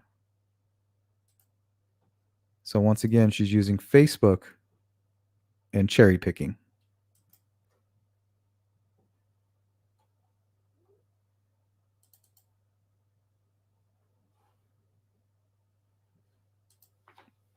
So this is one of Brad Holder's a few of his Facebooks, and I've highlighted them.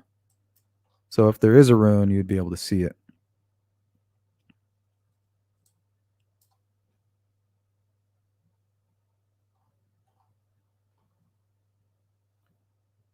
And I don't know which ones are just sticks on the ground and which ones he's using, because I don't know if these sticks are part of it.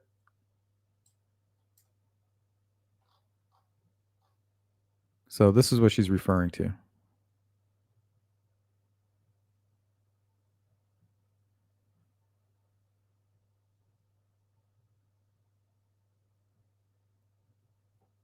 So anytime you mess with sticks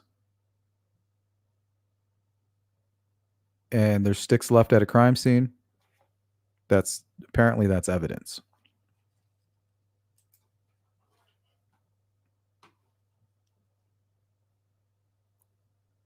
but sticks in the shape of runes. So there was rune magic was being done in branches in the woods. And we're talking about with this person named Brad Holder. You reviewed his social media pages? Yes. And you saw lots of sticks that were, yeah, they were specifically arranged into bind runes. They were done in wooded areas, and that was prior to the homicide. Okay. See what the next, still on the symbolism at the crime scene. I wanted to look at the other, I wanted to look at the way that LG's body was displayed.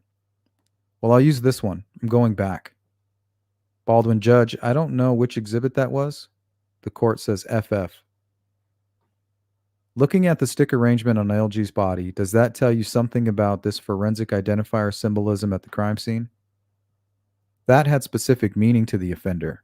It's, in my opinion, it's intentional. The branches were placed in a very specific way. It's obviously not a counter-forensic measure. So to her, it's obviously, right? Because she's completely exposed. It could also, when interpreting this, it could also be a combination of the positioning of her body, could be considered like one type of symbol. The branches on top could be another. There's a lot of, it had, the important thing is that it had specific meaning to the offender, and it wasn't to try to hide the body. She should say, in my opinion. She's stating it as a fact. Did you compare that when looking through the various? Well, let me see if I can find this one here. Baldwin says, I might just have to mark this one. No, here it is. All right. This one will be the smaller version of what's on the poster board. This is called LL. Move to admit that. The court, any objection? McClellan, no, Your Honor. All right, without objection, it's admitted. Thank you. I also move to admit whatever this would be, move to admit MM, and I didn't want to make a poster of that. Court, any objection? No, Judge. No objection. Okay, actually, if I might, just be careful with this, if you would. I'm going to hand you what was just entered in as MM at this another copy. Did you have a chance to look at what I guess would have been LL and MM? Yes. And this is what I was referring to before with the arrangement of these branches in the woods, the arrangement of which they are, in my opinion, runes and being on these social media posts. And the one arrangement is very similar, almost identical to the arrangement on the victims. So I pulled all of them here, guys. So which one is she talking about? I even flipped everything upside down. I don't see the one that's the closest to what we see on Libby is this one here.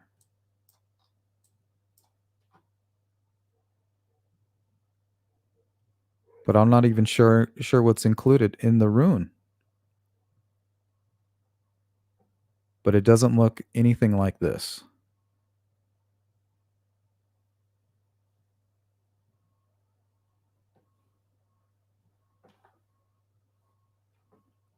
Now, even though she explained what this one, she deciphered this one, she won't touch what this is.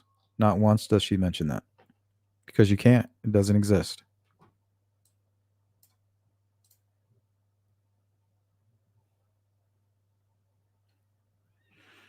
On the victim, okay. And what does that tell you?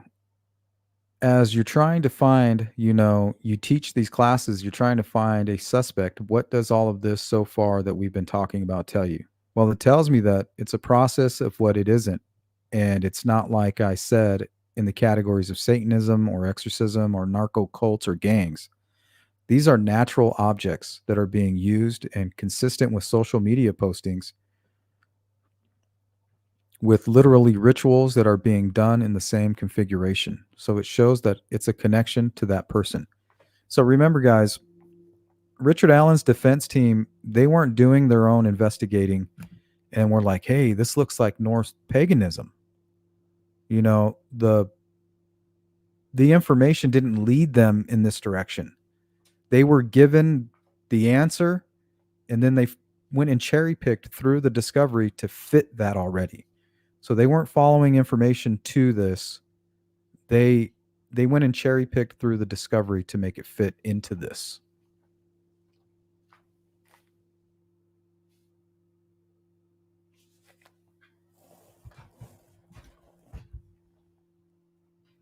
I don't know if you guys can hear that or whatever. I think that's my neighbor doing some yard work or something.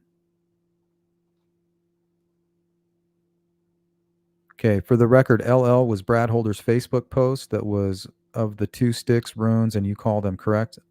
Yes. That's your opinion? Specifically bind runes. Bind runes will. This actually is we're looking at. And I'm sorry, Judge, I can't remember which one this is. You've told me about 3 times. FF. All right, we're looking at FF, the poster size version, and let's move on to that fifth or the sixth indicator, body disposition. And from FF and the blown up version at least, can you comment on the way the body disposition is indicative of a ritualistic crime? She says, because of the, again, it's not obviously a counter forensic measure. The careful placement, positioning, the neutral objects on top of the bodies, also the symbols at the scene. So, body disposition and the cause of death inside that sort of creation of a sacred grove or the clearing area is, and all classic indications of a ritual murder. Okay, and I want to show you now. This one's the blown up version. I'm going to hand you. I move to admit the NN, which is the smaller version for the court. Any objection? McClellan says, Judge, no objection. Again, the same clarification as before. This is an exhibit that the defense have created. It's not from a Facebook post. I would say a triple side-by-side picture that the defense has created. The court okay? Baldwin, I agree it is. I'll show NN is admitted over without objection with that qualification.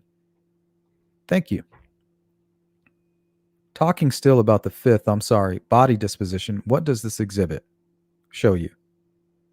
Middle image is a painting from a social media page of Odin hanging. I think I have that too. Let's see here.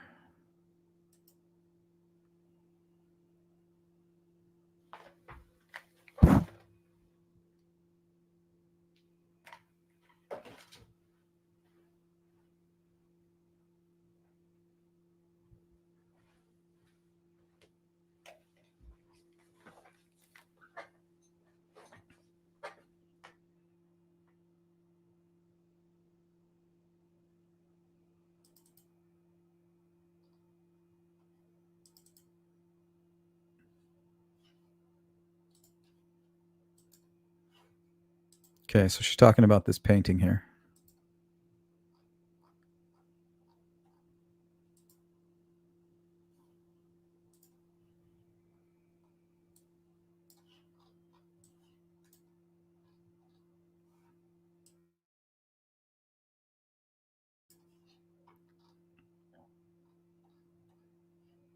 This was posted on Brad Holder's Facebook.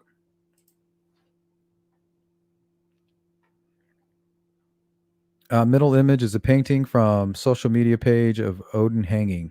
McClellan says, Judge, I'm going to object at this point. Can I ask some foundational questions? Gall says yes. Mr. McClellan says, okay. We've clarified this is something that the defense has created. Now you're testifying this is a Facebook page. Have you observed the Facebook page? I observed, no, I did not. So you don't know where this image is from. It was in the images that I was given to review. I understand that. Yeah. But you don't know where the image came from? I didn't see it on a Facebook page. I'm sorry, I didn't hear that. I'm sorry. I did not see the image on a Facebook page. So safe to say you don't know where the image came from, but you saw the image and it was given to you by the defense, correct? Okay, so Judge, I guess I'd ask the court, I'd guess strike in their own mind that this is from a Facebook page. There's no foundation she can testify to that. I don't have any objection to being a demonstrative exhibit from the defense, but beyond that, Judge, I object. Okay.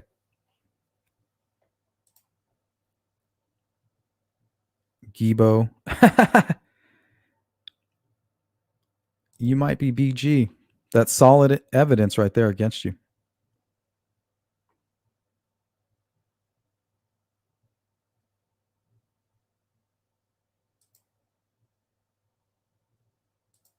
You're sus. Guy tries to tell numerous people he did it, only to have everyone tell him, no, you didn't, Richard. Yeah, the thing is, confessions are very weird. There's some psychology behind it.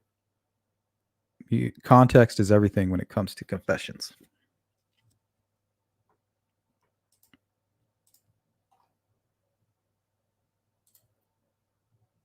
Welcome in Mr. JSV.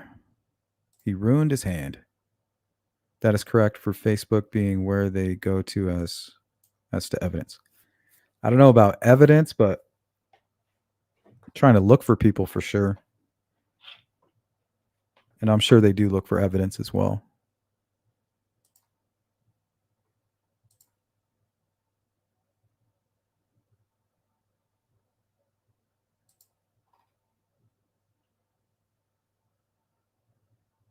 I've seen all of those, Jer. We've covered those many times on this channel. Badass American, welcome in. I think Alan is going to try and O.J. Simpson say his legs are too short to walk across the bridge. If it doesn't fit, you must acquit. If he slips, he didn't do that shit.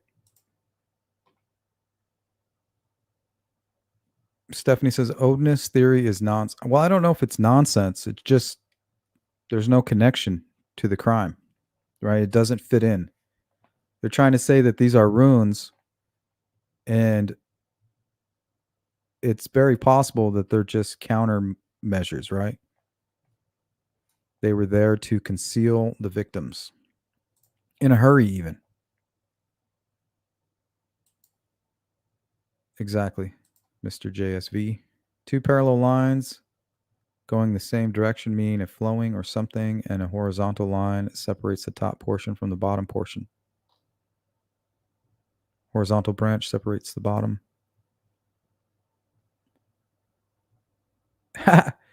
If the midget ain't quick, you must acquit.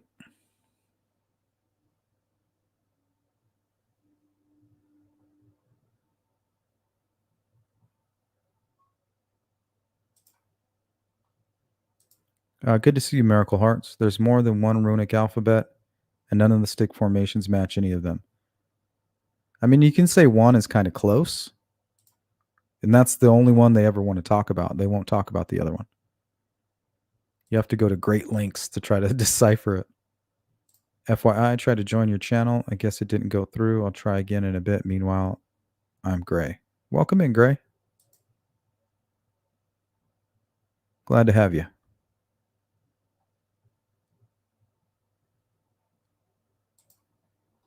Leslie, good to see you. Welcome in. Throwing them in a fire pit and they look like that. That's what I'm saying. Like, it's just random.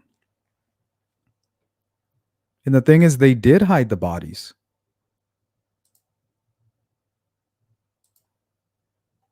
They accomplished their goals, or his goal was accomplished by covering the bodies. It concealed them just long enough for him to come up with his story. Welcome in, Karen. Well, the bodies could have moved. The deer could have moved them. Yeah, anything's possible.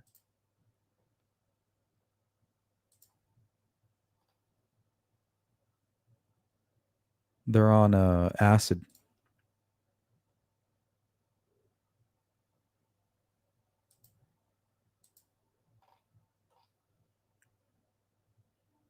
Welcome in, Stacy Skinner. And she is an expert. I call bullshit. I'm confused. Richard Allen is the killer. Well, they definitely have enough evidence to hold him. And they believe that they can prove that he's the killer. I haven't seen the evidence.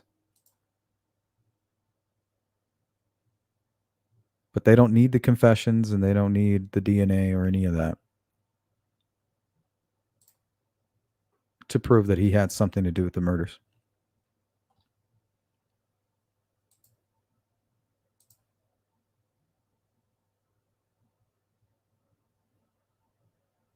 Yeah, the truth is stranger than fiction, Stephanie. Good to see you, by the way. Audrey Kessler, what's up? Hello, hello. Good afternoon to you.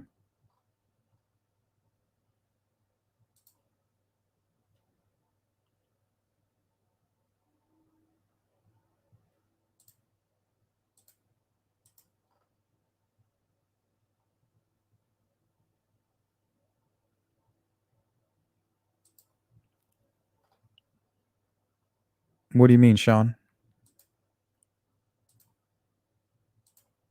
Hey, Rain Dancer. Good to see you. Jur, thank you so much for sponsoring today's live stream. Very thoughtful. Thank you for that. I appreciate you.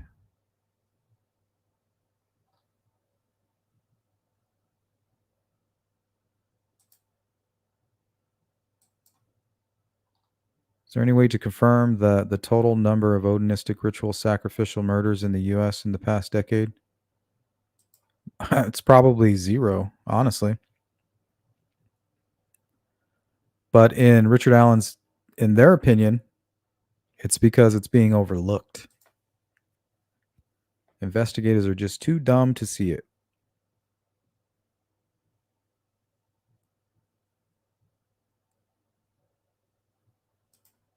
Or a child.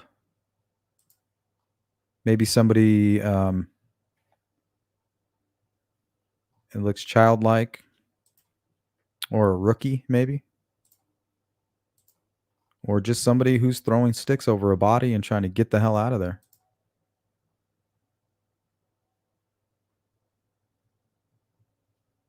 Yeah, apparently you can walk with the deceased. You hang the body and you sit underneath the blood that's dripping down on top of you. And then you can walk. You can use them kind of as like a chaperone. So you can take a peek into the underworld. Now, did that happen in Delphi on the 13th of February? Doesn't look like it. Thank you, Stephanie.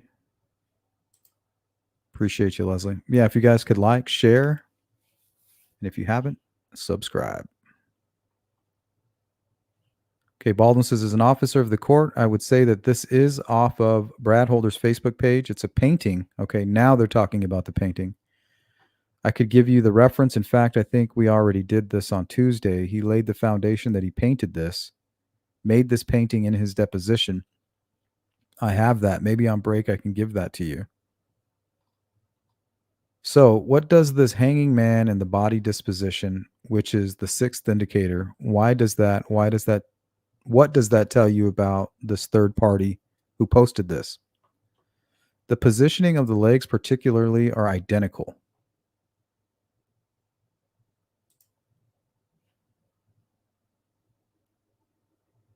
So I wouldn't say identical. Her foot was more bent underneath, more like the hangman tarot card, somewhere in between there.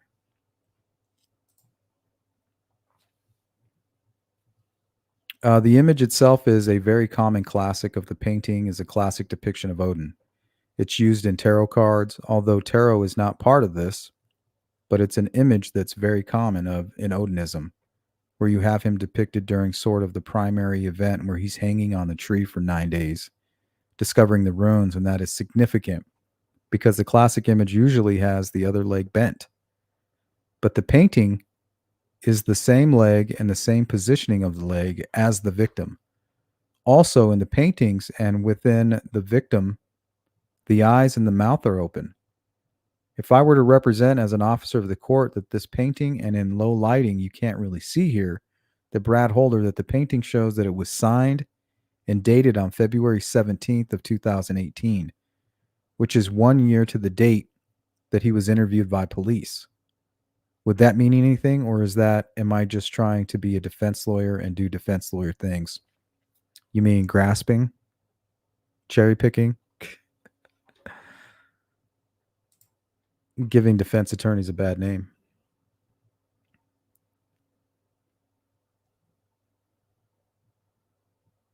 Metaphorically. Well, I think that's what that whole ritual is, right? Thank you, Leslie.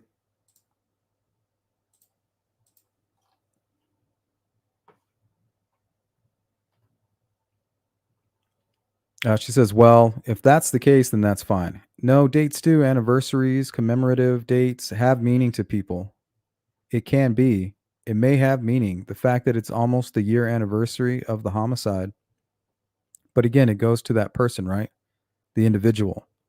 What it means is the meaning to that person. So it would really be unfair for us to ascribe some meaning to that. Would that be accurate? Again, these offenders they create everything's very personalized. These rituals are personalized. They even, though it starts out in the context of an ideology, there's, so many different manifestations of these different ideologies that everybody personalizes it. They're encouraged to. I want to take a look at that or the corresponding. This is you're looking at the bigger version. He adds it in, no objection. So this was a crime scene photo. What is the significance of this as it relates to a forensic indicator? The significance is that the stronger significance is that it's in the victim's blood, that it's a marking on the tree near the scene, and it's, in my opinion, is an intentional mark. It's not like an obvious symbol under, again, Satanism or other types. It appears to be consistent with ancient alphabets that are used quite a lot at these scenes. See, sometimes you get a notion or Eden or Arabic or Hebrew. You get a lot of different ancient alphabets that they believe imbues it magically. This is most consistent with runes. And again, with runes, they are depicted a number of different ways online and historically. So they're stylized. There's different fonts, but that's what this appears to be. It's an intentional mark. And the significant thing is that, which is very consistent with ritual murders, is that the victim's blood is being used to create a symbol, which gives it magical efficacy, gives it more power to what the person's doing or thinking. I think you read the blood spatter report. They don't view this as an intentional. They view it as something else. She says, "Well, I'm not a blood spatter expert. I've taken some training in it, but this to me is an absolute intentional mark." And keep in mind, she doesn't say what the mark is. She just says it's an absolute intentional mark. So she doesn't decipher it. That's where she leaves it. It does not seem consistent. Well, we'll move on to this. This is the big version, right? Because they don't want to ask her any tough questions. We'll look at a smaller version of that, which is right here. Move to admit PP. The court, any objection? Mr. McClellan says, "No, Your Honor." All right, without objection, PP is admitted. Tell the judge what this is. There are 3 still images from a ceremonial video. Mr. McClellan says, "Judge, I'm going to object to this question. Maybe some foundational questions?" Sure, I'll ask them. Okay. One of the things you said that you received earlier was a video of a ritual. Is that correct? Yes. And did you watch that video? Yes. What did you then do with the video as it relates to this? I stilled 3 of the images to be able to discuss. So you took still shots of them? Yes.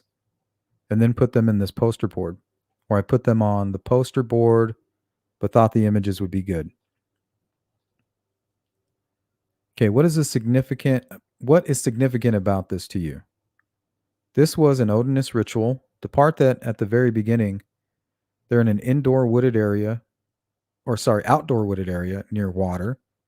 They are casting the circle, sanctifying the sacred space, which is how they initiated the ritual. They're using the symbolism. They're talking about Lagos, runes, and the water. So it's essentially a kindred or a group of people who are doing an odinist outdoor ritual. And then they're making offerings to a tree. Different people at the end of the video are bringing different things and placing it at the large tree. Baldwin says, "Okay. And for the record, we laid the foundation for this on Tuesday. Brad Holder has identified the person touching the tree in the photo as Patrick Westfall. And I will let you know that, Judge. Now, I'm going to put up kind of the same photo, but also a side-by-side that we created, the defense, or maybe you did. Did you create that?" She says, "Yes. Side by side with the tree from the crime scene on LG's blood, with LG's blood. And I'm going to move to admit this as QQ. No objection. Without objection, QQ is admitted." Why did you do this side-by-side presentation of who I said is Patrick Westfall, touching the tree in that ceremony in Fort Wayne, Indiana, and this crime scene photo? to indicate that, again, it was another indicator of the use of a tree as not as part of the offerings, as part of the ceremonial type of thing that Odinists engage in. And in that photo, he was the only one that did that type of offering. Other people did just brought like bowls and things. So remember, they tried to say that Patrick Westphal was rubbing something on the tree. Let me see if I have the actual video.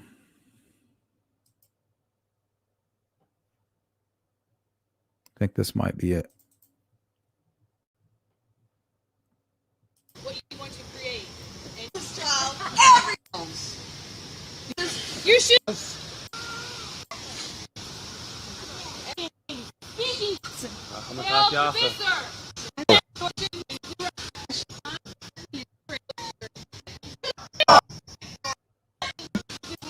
Yeah, I have the video, but let me see. I think I have another. Oh, here it is. I think it's part 2 here.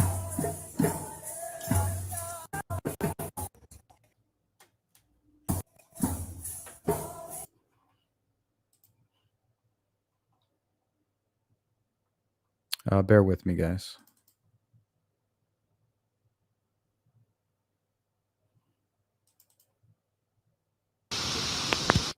Okay, this is what they're referring to.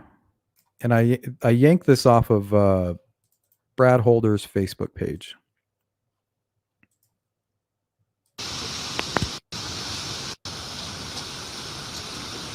So what they're trying to say is that he's wiping something with his finger onto the tree. But really, he has something in his hand, and he's trying to wedge it into the bark, is what he told us. Blessed be inhale. Blessed be inhale. Inhale. Blessed be inhale.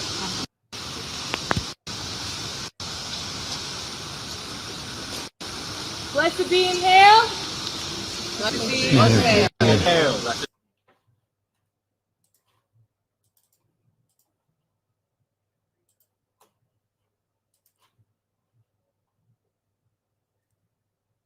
Okay, he says, we're almost at the end of this. This is, take a look at that. Let me find the one. This would be RR.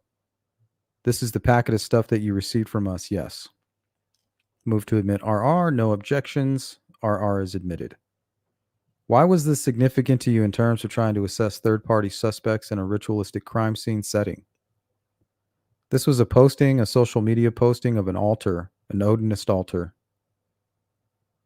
Again, indicating by the objects on it, the ritual items, and the person who did it. The posting was talking about how he had put a rune in his own blood on the tree 2 weeks before, and it was still there. And the date 2 weeks before would have been about 2 weeks after the homicides. And now, to be clear, the person posting is not Brad Holder. Is that correct? But Brad Holder did like the post. And I think I have that as well. I need to find it. I should have it readily available here.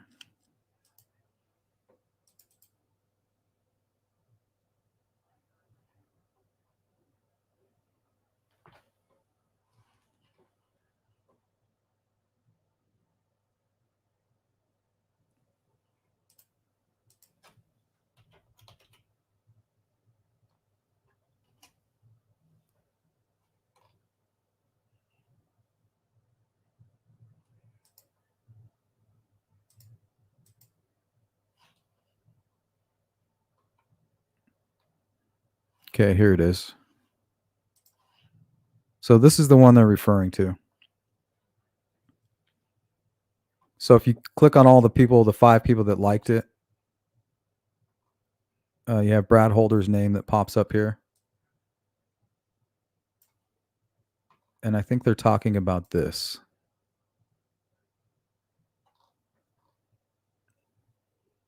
So this one is much more similar to the crime scene,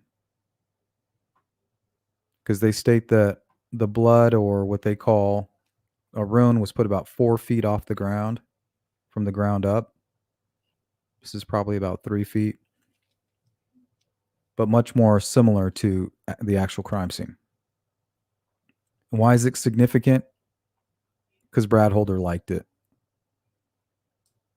But then again, blood spatter experts state that it's not a symbol, but it's most likely Libby's left hand print, palm print.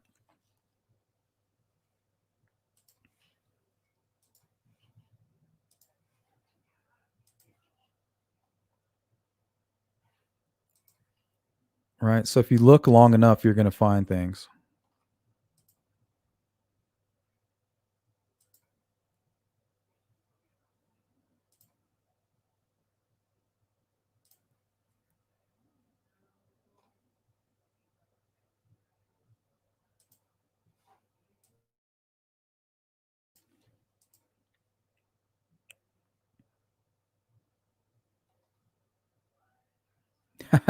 It's funny, Indy. Hey, TJ, how you doing? This case was going to go to trial before any confessions took place. Yep, that's true. So which investigator first thought that the sticks, etc., look like runes and went into this kind of investigation? You can find that information in the Frank's memo. I want to say Click. Ferenczi, Click. I could be wrong. Tarot reader, and I've never known a tarot reader to practice human sacrifice either. That's what they all say.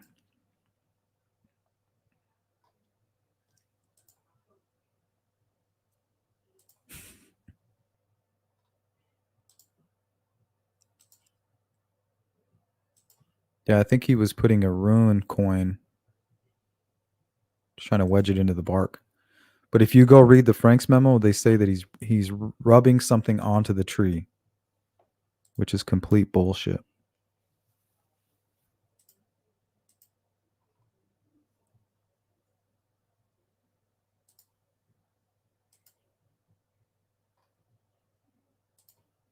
Welcome in, Kit Kat.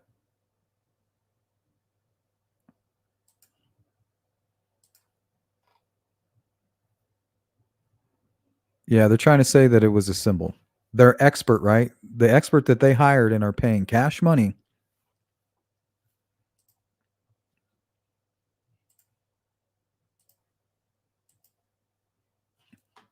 So right now they are questioning this person here.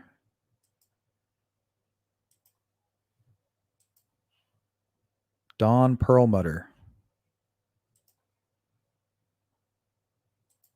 Now, she's one of the founders of Symbol Intelligence Group. She's an expert of symbolic methodologies, ritual homicide, ritualistic crimes, symbolic analysis, jihadist identifiers, protest movement identifiers.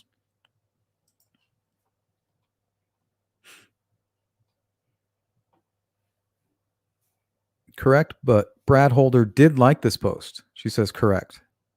And you circled what is that you circled there? The rune that was done in blood. Again, just another indicator that this is the type of ritual, that a blood ritual that was done by an odinist group that identified themselves as Asatru warriors. Right? And if you go looking long enough, you can make anything look suspicious, right? But you have to build on a solid foundation. And what I mean by that is this.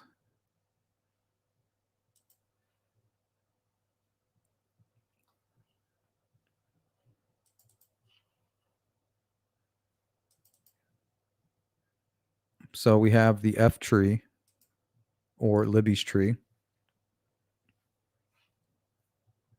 They're just assuming that this is some kind of a symbol. Well, when the blood spatter experts analyzed this, it was determined to be a left handprint. And I had already told you guys that that's what the conclusions that I came to. I'm no expert, but I did run some tests. I spoke with Steve and I did some due diligence, and I said, not only is it a handprint or a partial handprint, it's a left handprint. So if you're going to build on a solid foundation, if you're going to build your home on a solid foundation, you have to be 100% sure that this is a symbol. The experts disagree with that. So you can go around talking about odinism and symbols being put on a tree, but your home is going to sink into the sand because you're not starting from a fundamentally sound and factual place. You're not building your home on a stone or on solid ground. You're building it on quicksand. So who cares if they found some ritual where some guy's rubbing blood on, symbols of blood on a tree, when that's not what is happening here. Now, if you want it to fit into your narrative, you're going to preach that it is from the rooftops. But I'm holding it right in front of your face. There is not one symbol on here. You can clearly see the bottom of the left palm, the thumb, and all four fingers scraping across this. And we know that Libby's hands were covered in blood, most likely from grabbing the wound that was created on her neck. She grabs her wound, leans on the tree, falls back into the position that they found her in.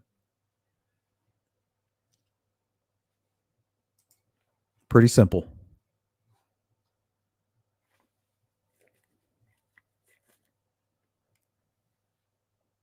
Okay. Now, when you say you've been saying all the way through here that it's personal, whatever each kindred or whatever each individual person it's personal to them. So does it mean something when you see this, what you're calling a rune on this tree, and there's what you were saying is a rune and LG's blood on the tree? Is that meaningful? Well, that he identifies as a rune. I mean, clear, the person identifies that as a rune.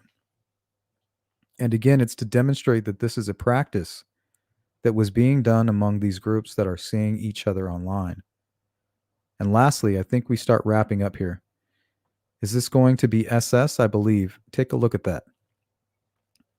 And I will represent to the court that SS move into evidence.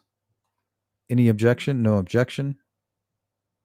I'll show that as admitted without objection. I will submit to the court that this was what the defense calls the faked crime scene photo. It was found on Mr. McClellan. Mr. McClellan says, Judge, I'm going to object to him characterizing what the evidence is because the state doesn't agree with that characterization. And I think the evidence will show today that there's not a foundation for that. So the objection to that, I don't object to the picture being admitted, and maybe something that can consider in her analysis, but not the characterization by the defense. Okay, I'll sustain the objection on that characterization. I'll submit to the court that this is a foundationally, was Trooper Purdy has said that he saw this image on Brad Holder's Facebook page. So I think that's what we've established. Mr. McClellan says, I don't think that's what his testimony was, Judge. And he's here to testify today, so we can get that from him. Okay, what can you, if that was on Brad Holder's Facebook page or suspect's Facebook page related to the crime scene, what would this indicate to you? The depiction of the two girls or young woman posed in a similar manner, with one posed in a similar manner with tree branches on top of them, it's indicative of the crime scene positioning. Okay, this is some more bullshit, and I'll show you guys the image. There wasn't tree branches put over anybody. There's a whole tree.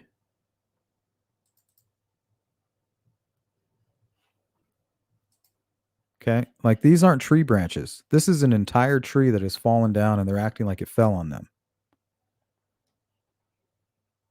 It's obviously that these are kids who have positioned themselves under the tree as if it fell on top of them. This looks nothing like the crime scene. There's nobody positioned like anybody at the crime scene. There's nothing about this photo that is anything like what's being described, right? So a lot of cherry picking here, a lot of square pegs in the round holes, things like that. Now, if you're biased and in your mind, you've already made the determination that this was a ritualistic murder, you've known it from the beginning, this is confirmation. What it is confirmation bias. To folks who have already made up their mind, it's clear and concise, but in fact, it's not. Sometimes you find a diary or a book of spells or whatever they're doing. In other cases, social media has become the way for people to sort of to show off, for lack of a better expression, their rituals and what they've done. I'm going to finish up here on direct examination with a couple of questions based upon your kind of research. Once you received this case and were asked to look into it, do you know whether there are any Odinist groups or were any Odinist groups in Indiana in 2016 or 2017? Yes, there were groups that splintered. We had the Soldiers of Odin that I think splintered into the Vinlander Social Club, which also had a branch of Firm 22, which 22 is the alphanumeric code for V. So they're sort of the support and women members. And then that might have also splintered into Gugner's Path.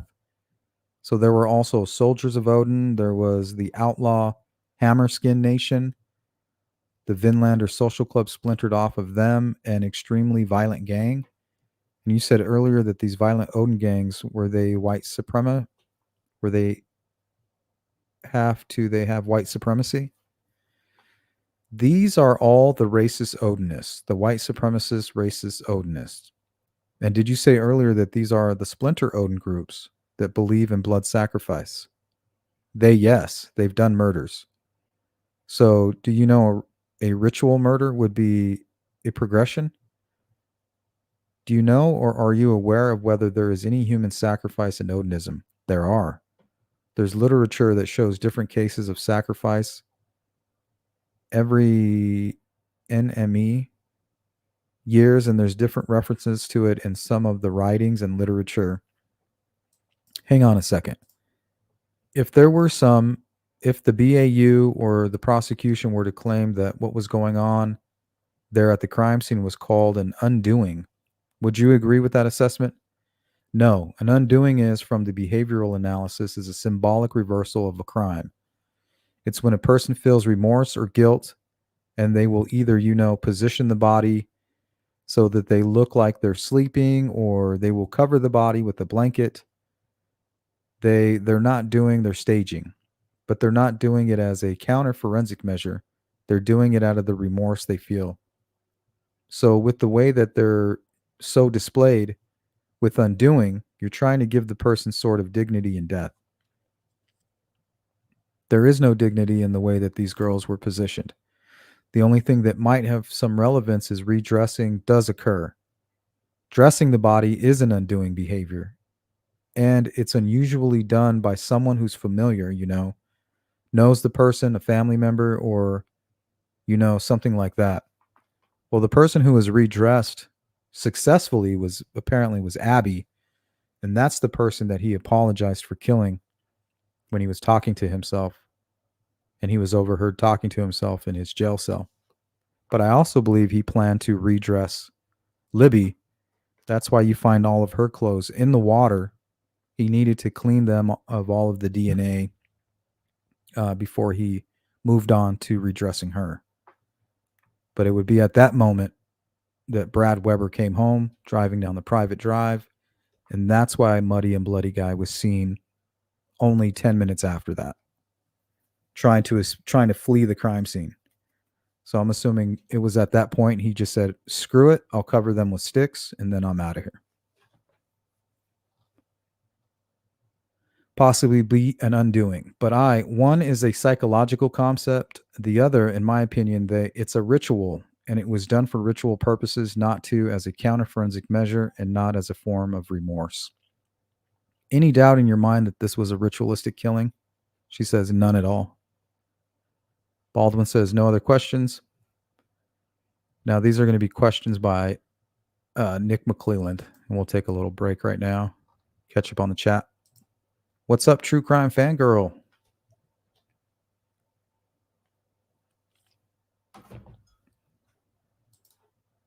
Some say it's a palm print. Well, the experts say it's a palm print. This lady says it's a symbol, but won't tell us what symbol it is.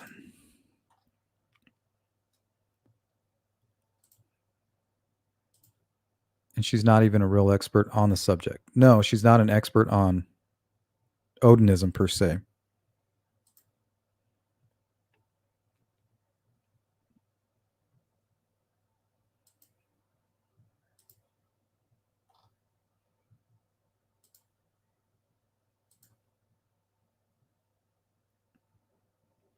Yeah, I agree with that, Leslie.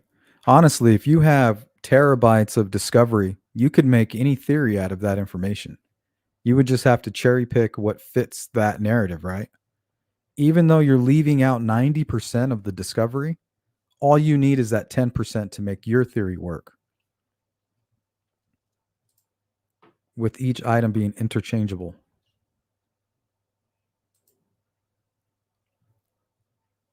And that even goes for Facebook posts that you may have liked 5 years ago or posted 5 years ago prior to the murders.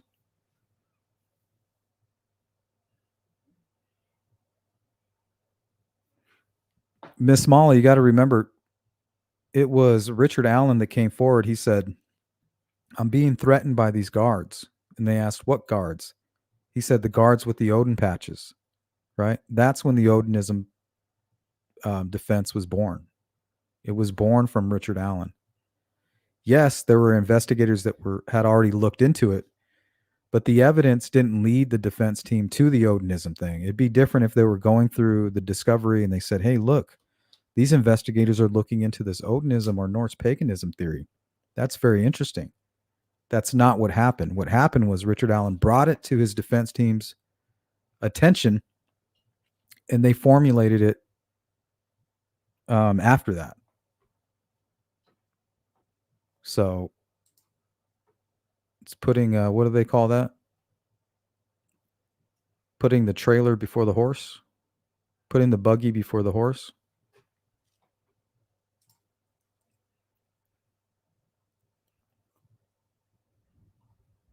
Something like that.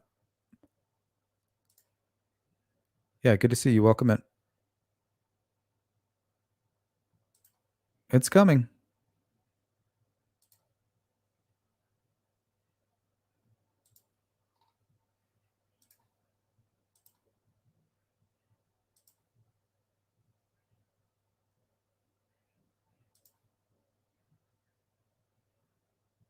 Stephanie, Leslie says, I doubt they'll take the jury to the crime scene. I don't know. I think they should. I tend to think that they will.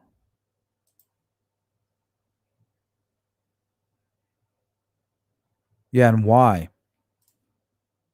So he's only apologizing to the one victim, Abby, who was the one that we know for sure was redressed. And we're hearing that that is a sign, right? A sign of remorse.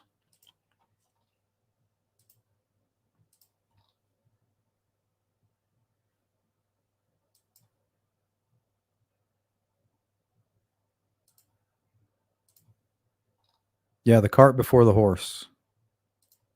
Thank you. I knew it was something like that. That's what they're doing. The cart before the horse. You know, and it'd be a whole lot more interesting if they would have found it organically or, you know, through the natural process of going through the discovery. Like, look what we found here. But no. The number one crime scene expert potentially is Richard Allen. Nobody knows more about what happened in this crime than the possible perpetrator himself, right?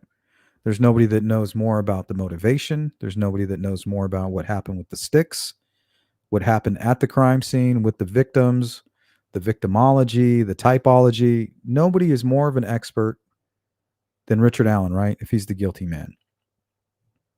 So their number one expert on the crime is the one that brought forth the Odinism theory. He's the one that gave birth. He planted the seed. I'm being threatened to confess by the guards that wear the Odin patches. It was from that moment they started picking the cherries from the tree.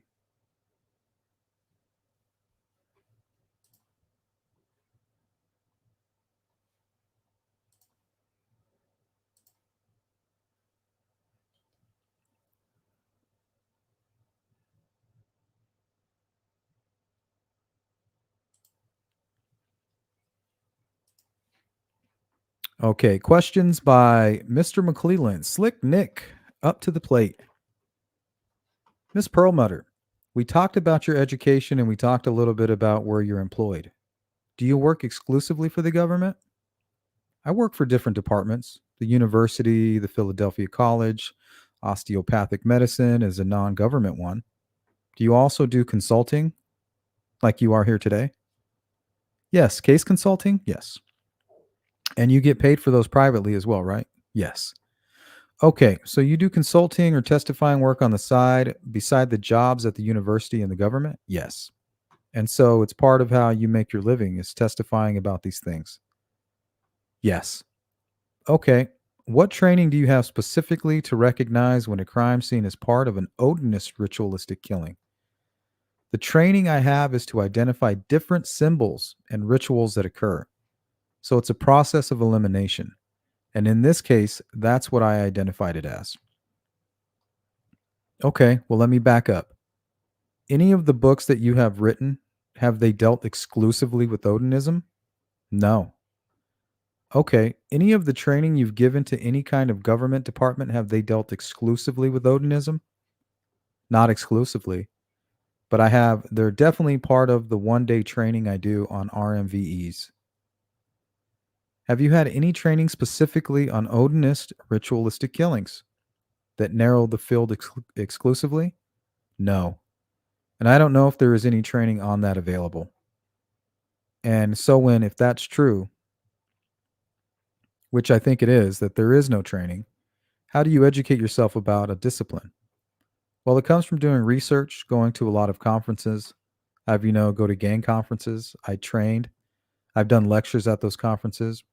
I do have another homicide case. It's an open investigation, but it clearly has similar types of symbolism. Well, we'll get to that part. Okay. Do you agree there's a difference between a ritualistic killing and a gang killing? They are not always mutually exclusive. Depends on which gang and what they're doing. Well, let me ask you this. If I'm in a break-off gang of Odinism, say the Hammerskins, and I murder somebody, does that mean the murder scene is an Odinistic ritualistic killing? No. Okay, so there's a difference, right? Yes. If it's a gang killing and I just kill somebody and I'm an Odinist, that doesn't necessarily mean it's a ritualistic killing, correct? No, it doesn't. Okay. And especially since they usually use firearms, let's say they don't, let's say they use a knife.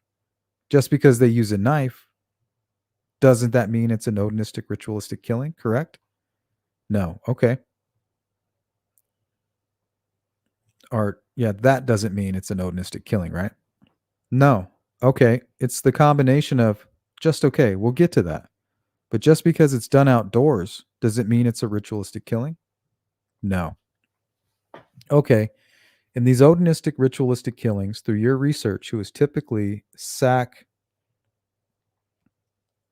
what human or what kind of human is typically sacrificed in these ritualistic killings? It has meaning to the offender. Okay. With the white supremacy groups, they target minorities, right? Yes. Have you ever seen a racist Odinist group target 2 young white females? Well, they will do that if they can't. It's a yes or no. No. Okay. By the name itself, racist would mean some minority group, correct? Or race traitors. It's a yes or no. Yes. Okay. And so if a racist Odinist group killed a white female child, that would go against the racist part of their group, correct? But it could also be an indicator of other things. But through your training and experience and what you've seen, you just testified, you never in your experience have you seen a racist group kill a white child. That would be against what you learned and what you've seen, correct? Correct. Okay. To be a ritual, the name alone. Well, the thing is, and I'm going to play devil's advocate here, but if you're making a sacrifice, it doesn't have to be, we can remove the racial component. We'll say they're just making a sacrifice. Wouldn't you be sacrificing something that has more meaning to you? If you're sacrificing something that you despise, racists, they despise people of the other race. That wouldn't be much of a sacrifice now, would it? So maybe they would sacrifice something that had more meaning to them. A question. Okay, to be a ritual, the name alone, at least to me, implies that it has to be done over and over and over. And these odinistic ritualistic killings, have you seen that? Are these killings done over and over and over? That's not a correct definition of ritual. Okay, that's not how I would define a ritual at all. Well, let's back up. How many odinist ritualistic killings have you seen in your career? There is an open investigation the other homicide case that was in 2020. And so there's an open investigation on that case? Yes. And so I assume with the investigation being open, that whether or not it's an odinistic ritual killing, it's still open as well. Yes. Correct. You talked about various odinist ritual general symbols they share, but the rituals are particular to the individual person. Is that correct? Yes. Are there any symbols in the ritual that are the same across the board? They use the hammer. They wear the pendants. Those are the general types of symbols. They get rune tattoos, raven tattoos. I guess I didn't ask the question very well. Oh, are there any symbols left at ritualistic crime scenes that involve odinism that are universal across the board? Universal? No. Whether it be the state or the defense team, when somebody asks you to examine a crime scene, what evidence do you typically look for? I typically look for any kind of symbolic or forensic evidence. So the scene, the crime scene, autopsy, social media, computers, anything that falls within my areas of expertise. Does the party hiring you, do they typically give you all of the evidence and let you sort through it? Do they handpick which evidence you look at? Well, they give me, I guess, pretty much give you everything and I review it. And so when you're reviewing those things, is it important to look at the other people that were investigated? Yes. It is important to look at their background and any evidence that the law enforcement or defense may have on that person. Yes. Would it be important to look at any depositions anyone's given? That, yes, it could be. Would it be important to look at the suspect's deposition? Yes. If you come into a case after somebody's arrested, is it important to you to look at the defendant's statements? Yes, it can be. Is it important to look at any alibi evidence? Oh, here we go. That again might get outside the realm of what my area is. And so if you were looking at social media posts of a person that was a suspect, it wouldn't be important to you to see if that person had an alibi? Again, that's not my area. I look at the symbolism, the forensics, the language that's used. That is nothing. I've never looked at that type of evidence before. In this case, you reviewed the things that you looked at the defense had given you, correct? Yes. Did you examine anything outside of that? No. So you never examined Brad Holder's interviews? No. You never examined Brad Holder's Facebook page? No.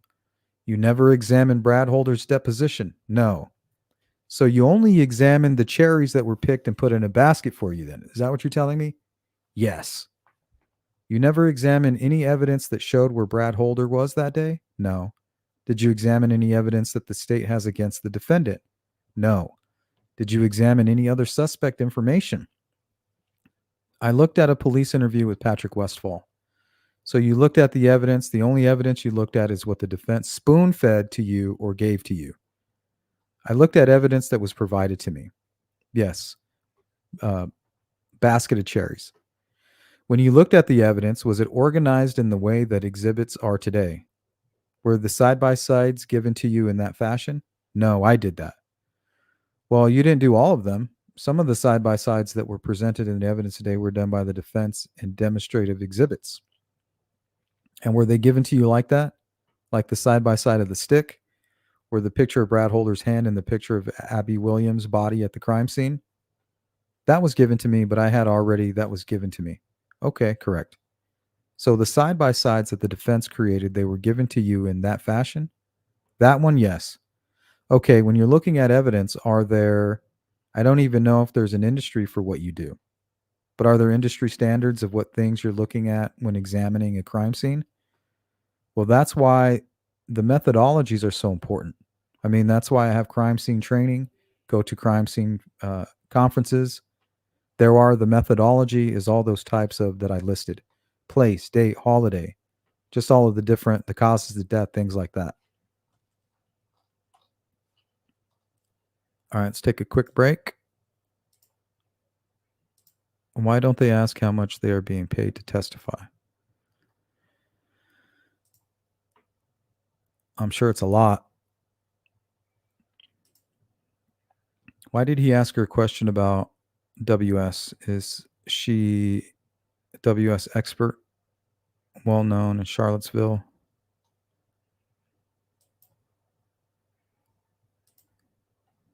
The guy that shot Larry Flint and he killed children. I don't know if he was a white supremacist. Kikat, exactly, Sleuth. I've been thinking that you would sacrifice something precious to you or your God. Yeah, I guess it wouldn't be a sacrifice otherwise, right?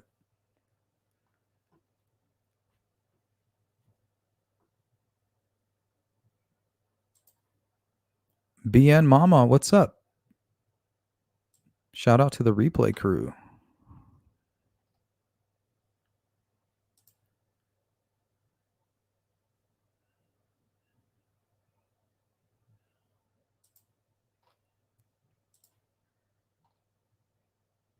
Oh yeah, he was. I think you were right, Indy. I think that guy was a white supremacist. I can't remember too much about it. I think there's a documentary that was just put out. I'm gonna go watch it later. So there was something weird. There was a lot of misunderstandings about that guy. I might be confused about it. Okay, so those are industry standards. Those place of death, date of death, cause of death to you. Those are the industry standards that somebody in your position would look at to determine whether or not this was a ritualistic killing. Well, there are also the FBI standards. I mean, they have the same victimology. They have categories under that. They may call it different things, but it's the same homicide manual that I've studied, that too, that I'm familiar with. They're the same things that everybody looks at, except I go more specific into the symbolism.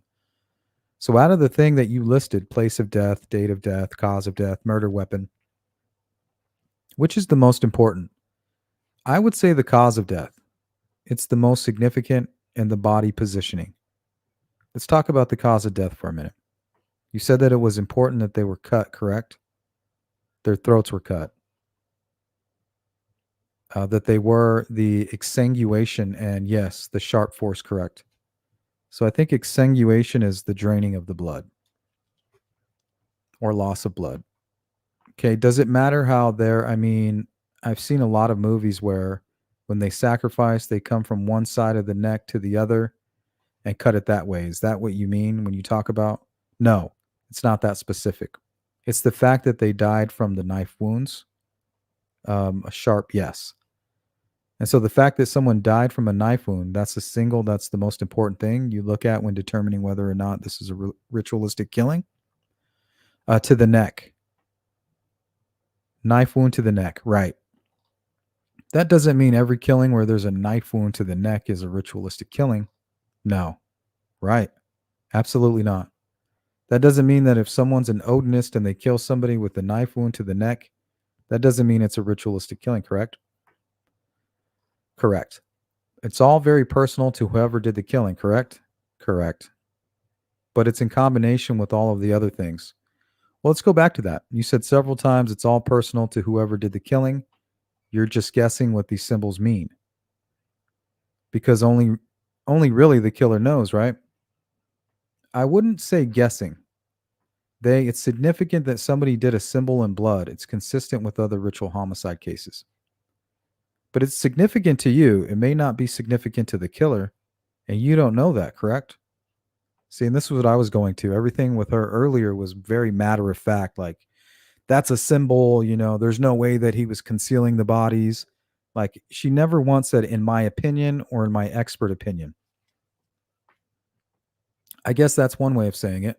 Talking about the cause of death, one of the things that you said is that there's signs. There's usually a lot of torture, usually a stabbing. When you looked at the crime scene here, Did you see any evidence of torture? No, there was no evidence of torture. Were the victims bound in any way? No. Were there any symbols carved in the body? No. Do you know what murder weapon was used to kill the victims? I do not know if it was a serrated blade. I don't know. Did you assume from the evidence that you saw from the defense that it was a knife? I think I'm trying to. I remember reading that it might have been reference to the autopsy report. I'm not sure if a knife, or maybe the BAU report, I think mentioned somebody, there was a mention that it was a serrated knife. If a knife wasn't used, would that change your interpretation of the crime scene? If it were a bullet wound, that would. What if it was a box cutter? That would not change the interpretation. So any sharp object in your mind, that's a symbol. In one case, it was a letter opener. So yes, the answer, yes. Any sharp object, that's a symbol to you that this is a ritualistic killing.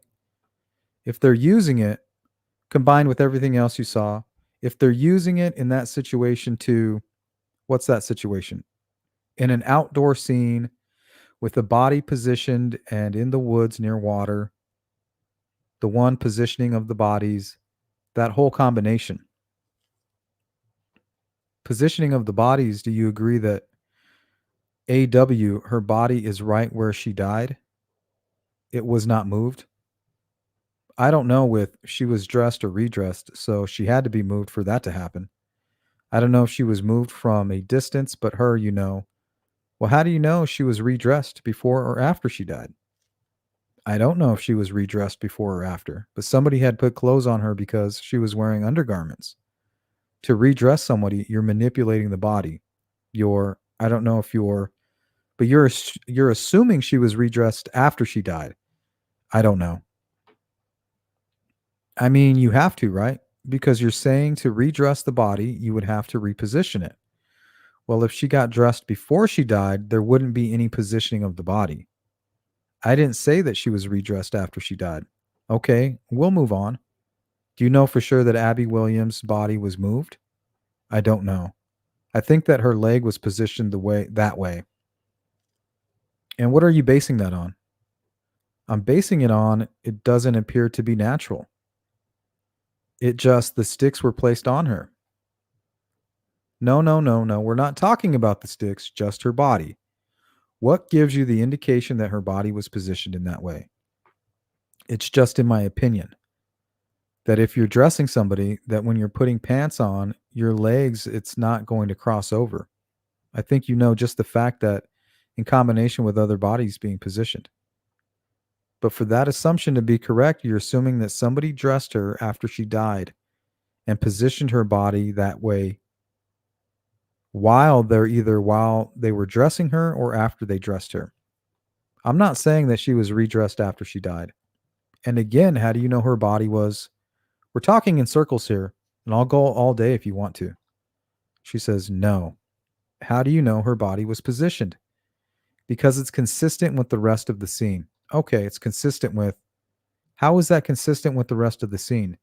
It's consistent with LG being moved and positioned. If you do the aerial view, both their bodies they appear to be positioned. How do you know LG's body was positioned?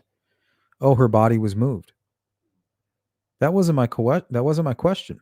How do you know she was positioned? I don't disagree with you that she was moved. How do you know that the killer positioned her body in that specific way that she was laying? Because of the combination of the branches that were put on her, the way she was displayed. Let's talk about the branches for a minute. The aerial view of the picture is, did you see any other or any varying angles of the crime scene besides the aerial view that's being admitted into evidence?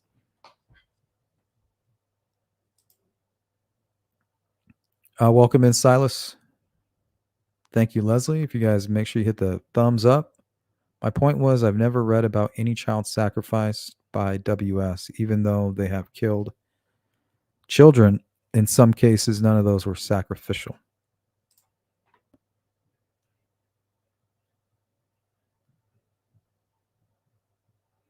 Yeah, I'm curious of that too, Leslie.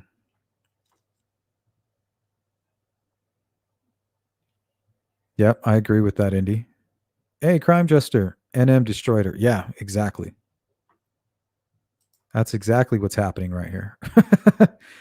I like to use the word dismantled.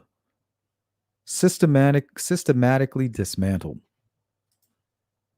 It's Nick. It's slick Nick. So you haven't seen any other angles of the crime scene besides the aerial view that's been admitted into evidence. Yes. And see, that's why it's important. Here, let me go to a video. Well, Steve from True Crime Web, he created a video and he took out some dummies and he laid them out there in the woods and he covered them with sticks. And then he took his drone and kind of flew them around so that you can see the angle from the side view. And 100% it made them difficult to see. Now, if you were walking by and you were searching for two children that you didn't believe were murdered and concealed, it would be easily overlooked. And that's the point that Nick is trying to make here. And so, did you see pictures of the crime scene from the water? I don't think I saw it from that angle. Did you see the crime scene from the opposite side of the water? From the other side of the bank? Yes. Yes? No, I don't think so. McClellan says, sorry, Judge. I'm just going through my notes here. There's quite a bit of exhibits. I want to make sure I cover everything. Miss Perlmutter, you talked some about the exhibits of Facebook posts from Brad Holder. Those Facebook posts alone, does that mean that can you tell from those Facebook posts alone that Brad Holder participates in Odinist ritualistic killings?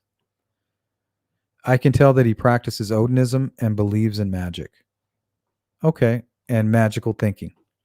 I appreciate your answers, but it's going to go a lot quicker if you just you answer my questions from those posts. Can you tell me that Brad Holder participates in Odinistic ritualistic killings?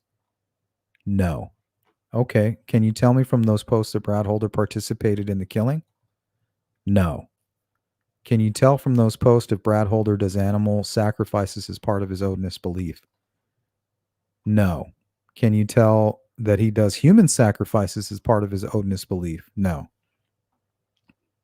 Is there anything in those posts that places him at the scene of the crime? No. The symbols that you talk about seeing at the crime scene, and I'm trying to wrap my head around this, but when you go into participate and examine a crime scene, do you go into it with the mindset of, okay, I'm specifically looking for what symbols I recognize? No, not at all. I go in with an open mind to see if it's a symbol at all. If it's a or a what, I go in very open-minded. Okay, if someone were to give you a picture of a symbol before you looked at the crime scene to say, I'm trying to equate this to looking at a cloud formations. I was talking about pareidolia. If somebody if I go outside and they said, oh, look, I see a train in that cloud, it's hard for me to unsee that. If somebody gives you a picture of a symbol before you look at the crime scene and says, hey, I'm looking for this symbol, do you see it in this crime scene? Do you think that affects the way you look at a crime scene? No. But it does. And that's what's been happening with Libby's tree. Everybody sees the F. You're able to separate that? It's actually part of the methodology. It's called bracketing. You have to bracket it out. It's something that you train to do. And so when someone gives you a side-by-side photo, that's part of the methodology of examining a crime scene. You, as a professional, you look at it individually, and I have thousands of symbols that I compare things to. When you talked about the things you would look at, you testified it would be, or typically, you would look at the suspect's deposition or any statement that the suspect made. Is that correct? If it's provided to me, I usually am given evidence that's relevant to imagery, symbolism, codes, or any kind of atypical trauma. I don't always get occasionally. I'll get computers that connected to like music or social media. I'm not usually given the other standard things you would get with an investigation like alibis. Do you agree that it'd be important if these crime scenes are so personalized and individualized? Would you agree that it'd be important to get as much background information about the suspect as possible? Yes, and sometimes I get writings or diaries or manifests. In this instance, you got Facebook posts, right? Well, I get a lot of social media. Sure, that I do get. But you agree it's important to learn as much about the suspect's background as possible before making determination because these crime scenes are so personalized. Yes. And so if you come in and you came into an investigation after somebody was arrested, would it be important to you to have the background of the person arrested? Yes. Would it be important to you to have any statements that person made? Yes. And you didn't get that here. No. Was there any indication from you that this crime was sexually motivated? It did not appear that way. Why did it not appear to be that way? Well, from the autopsy reports, there was no indicators of sexual assault. So you're basing that just on that. And it just usually there would be a sexual assault if there were sexually motivated there. Does there have to be indication in the autopsy report for there to be a crime to be sexually motivated? I guess not. Fair to say the crime could be sexually motivated, but before the sexual assault occurs, the crime is committed. Fair? Could you say that again? Sure. The crime initially could be sexually motivated, but before any kind of sexual assault occurs, the person kills the victim. Yes. If the defendant said that, would that be important information for you to review before you made your analysis? Which Richard Allen, I believe, did say that to Dr. Walla. Well, that analysis starts going into the behavioral analysis aspect, the psychological, and I look at that is not my area. You said the sticks are, no doubt in your mind, the sticks are there for a symbol, as a symbol. They're the ones on Abby Williams, yes. See, this is what I told you guys. They didn't mention the one on Libby, the sticks on Libby, because she can't decipher it. It just looks like a pile of sticks. That's why they focus. They're cherry picking.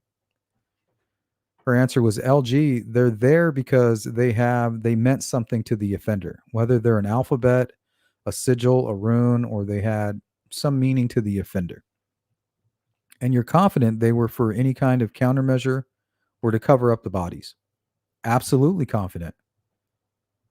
How they're not covering the bodies, they're absolutely not working that way. They're not functioning that way. But if the crime scene's personalized to the individual, how can you make that assumption that they weren't put there to cover the bodies? Because the bodies aren't covered. So not completely covered, right? But there's some coverage. Just minimal that I think is just obviously not done to cover the bodies if they're not covered. I mean, is that what you're basing your opinion on? They're not for countermeasures, but they don't completely cover the body?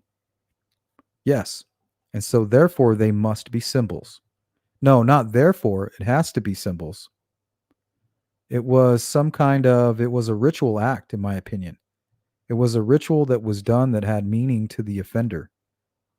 There were a lot of ways in that scene that they could have covered the bodies with leaves and things. That's not what was done. They were arranged in a very specific manner. If the defendant made a statement that the branches are there intended to cover the bodies, would that change your opinion? No, I don't think it would.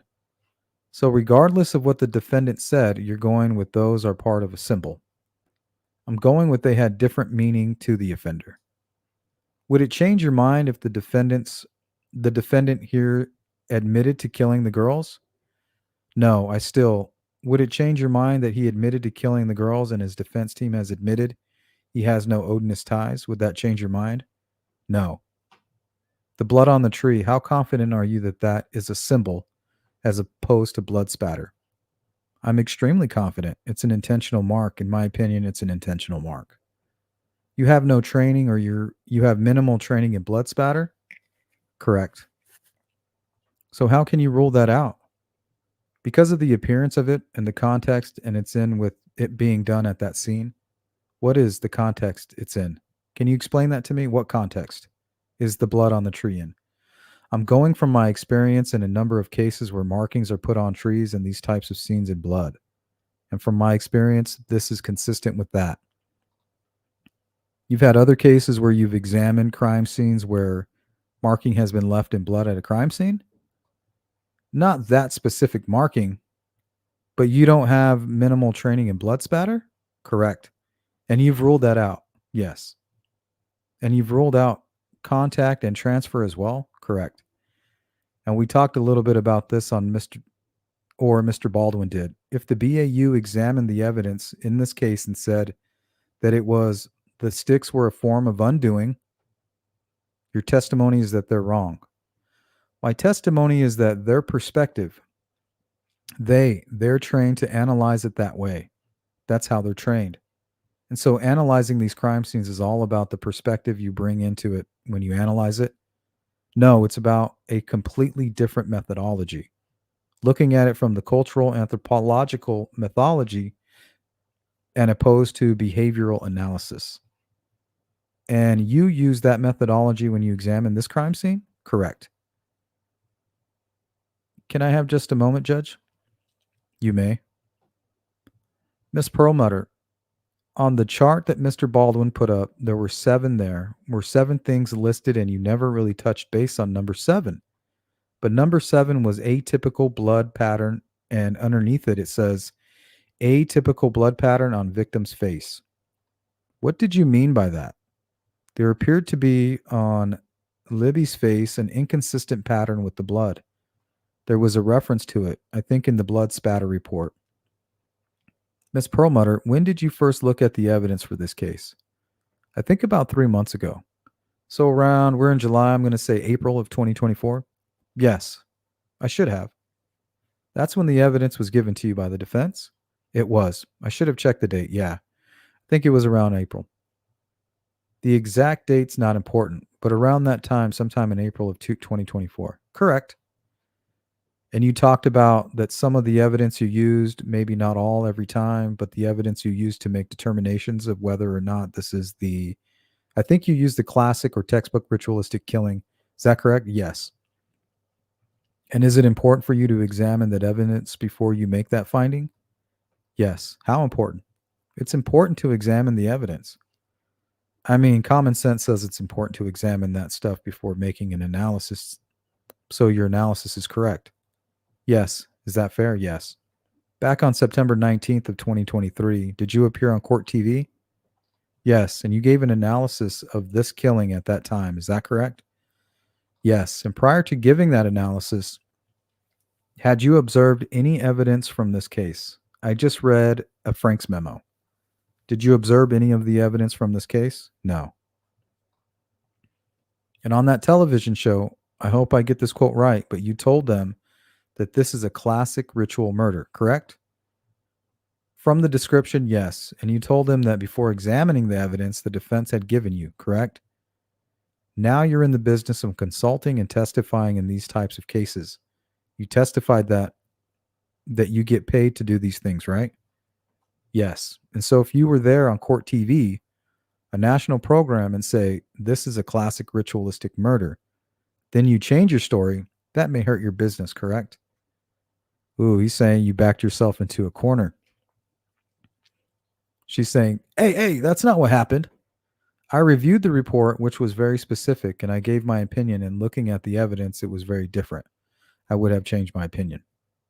Is it in your practice when you're examining crime scenes to look at motions filed by the defense to make an analysis of a crime scene? That was given to me by the Court TV people. I understand that.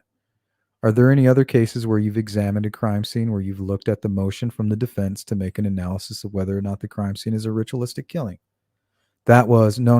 That goes outside your standards, correct? Yes. McClellan says, I don't have any other questions, Judge. The court, Mr. Baldwin, questions. And then I think we have a few more. I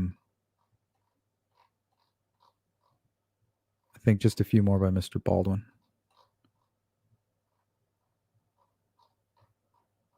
But I think we're going to stop there. You guys get the point.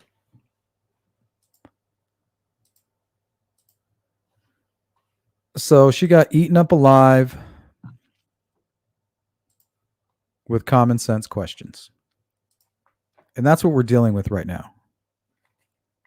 Common sense, and then something not so common. Systematically dismantling these people. Don't realize these people from the prosecution are professionals. Yeah, it's going to be a lot easier than we think it's going to be. That's why I feel like they're going to take a plea bargain. But what do I know?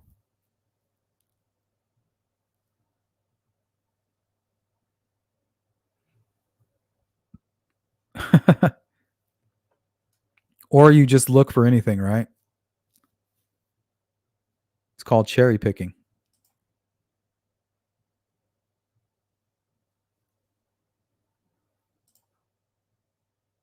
Yeah, simple case of cherry picking.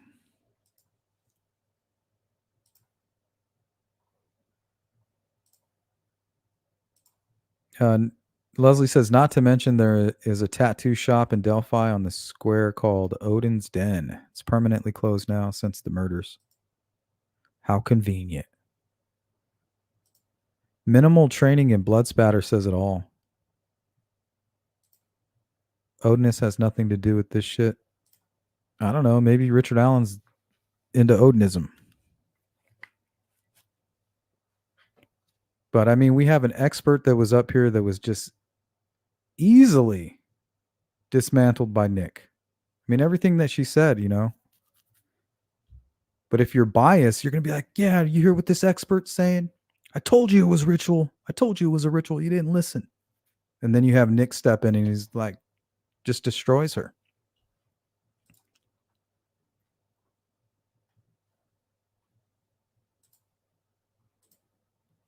Rain Dancer says, hey, I like McClelland. Yeah, he seems like he's the right man for the job.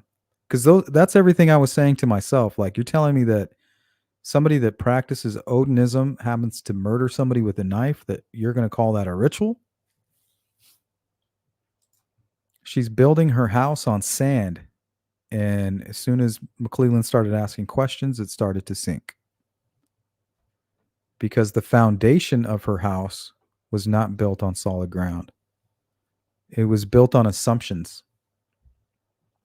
And according to Nick, it was an assumption that she made before she even looked at the evidence. And we all know how that is. You know, you say something, once you vocalize it out loud, it's really hard for people to go back against that.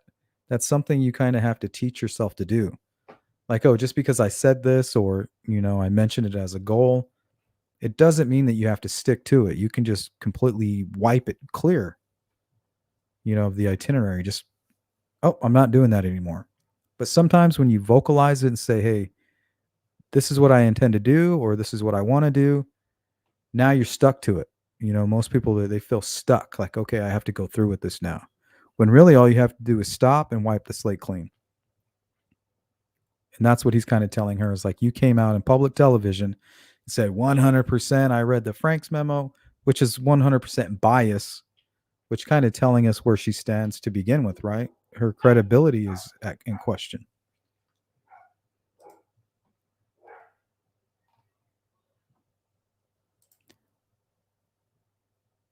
I think we got the punchline. Yeah, he made her look extremely ridiculous.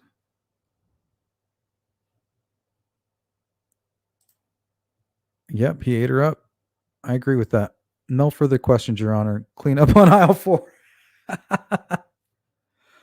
Oh, man. Clean up on aisle 4.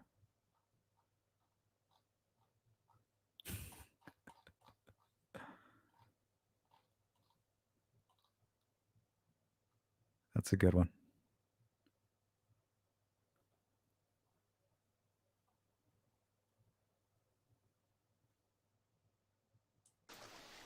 I can handle things. I'm smart. Not like everybody says. Like dumb, I'm smart and I want respect.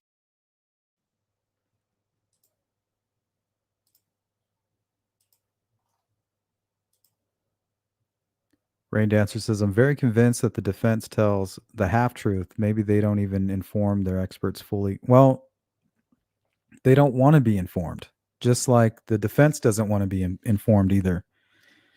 They want to cherry pick and they want to stack these pancakes to the sky. You know, they don't plan to eat those pancakes, so they don't care if they have strawberries, some good maple syrup, maybe a little powdered sugar. They don't need any of that. As long as the pancakes are stacked so high, they'll serve them up. And that's pretty funny.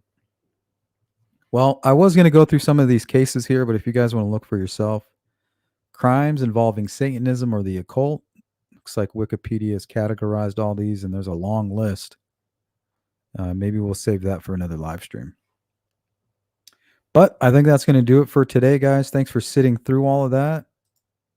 Special thanks to Jer for sponsoring today's live stream, along with Leslie Kingston. If you guys are part of that replay crew, you know what to do. Drop a comment, and I'll get back to you. If you guys have anything for me directly, send me an email at sleuthintuition@gmail.com.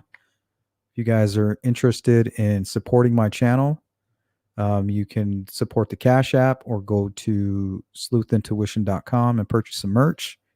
And a special thanks to everybody who has been donating to the Cash App. Without all of you supporters, members, my mods, people who share these videos, and specifically those who donate to the Cash App, you make this possible. So I'll catch you guys on the flip side. Peace out.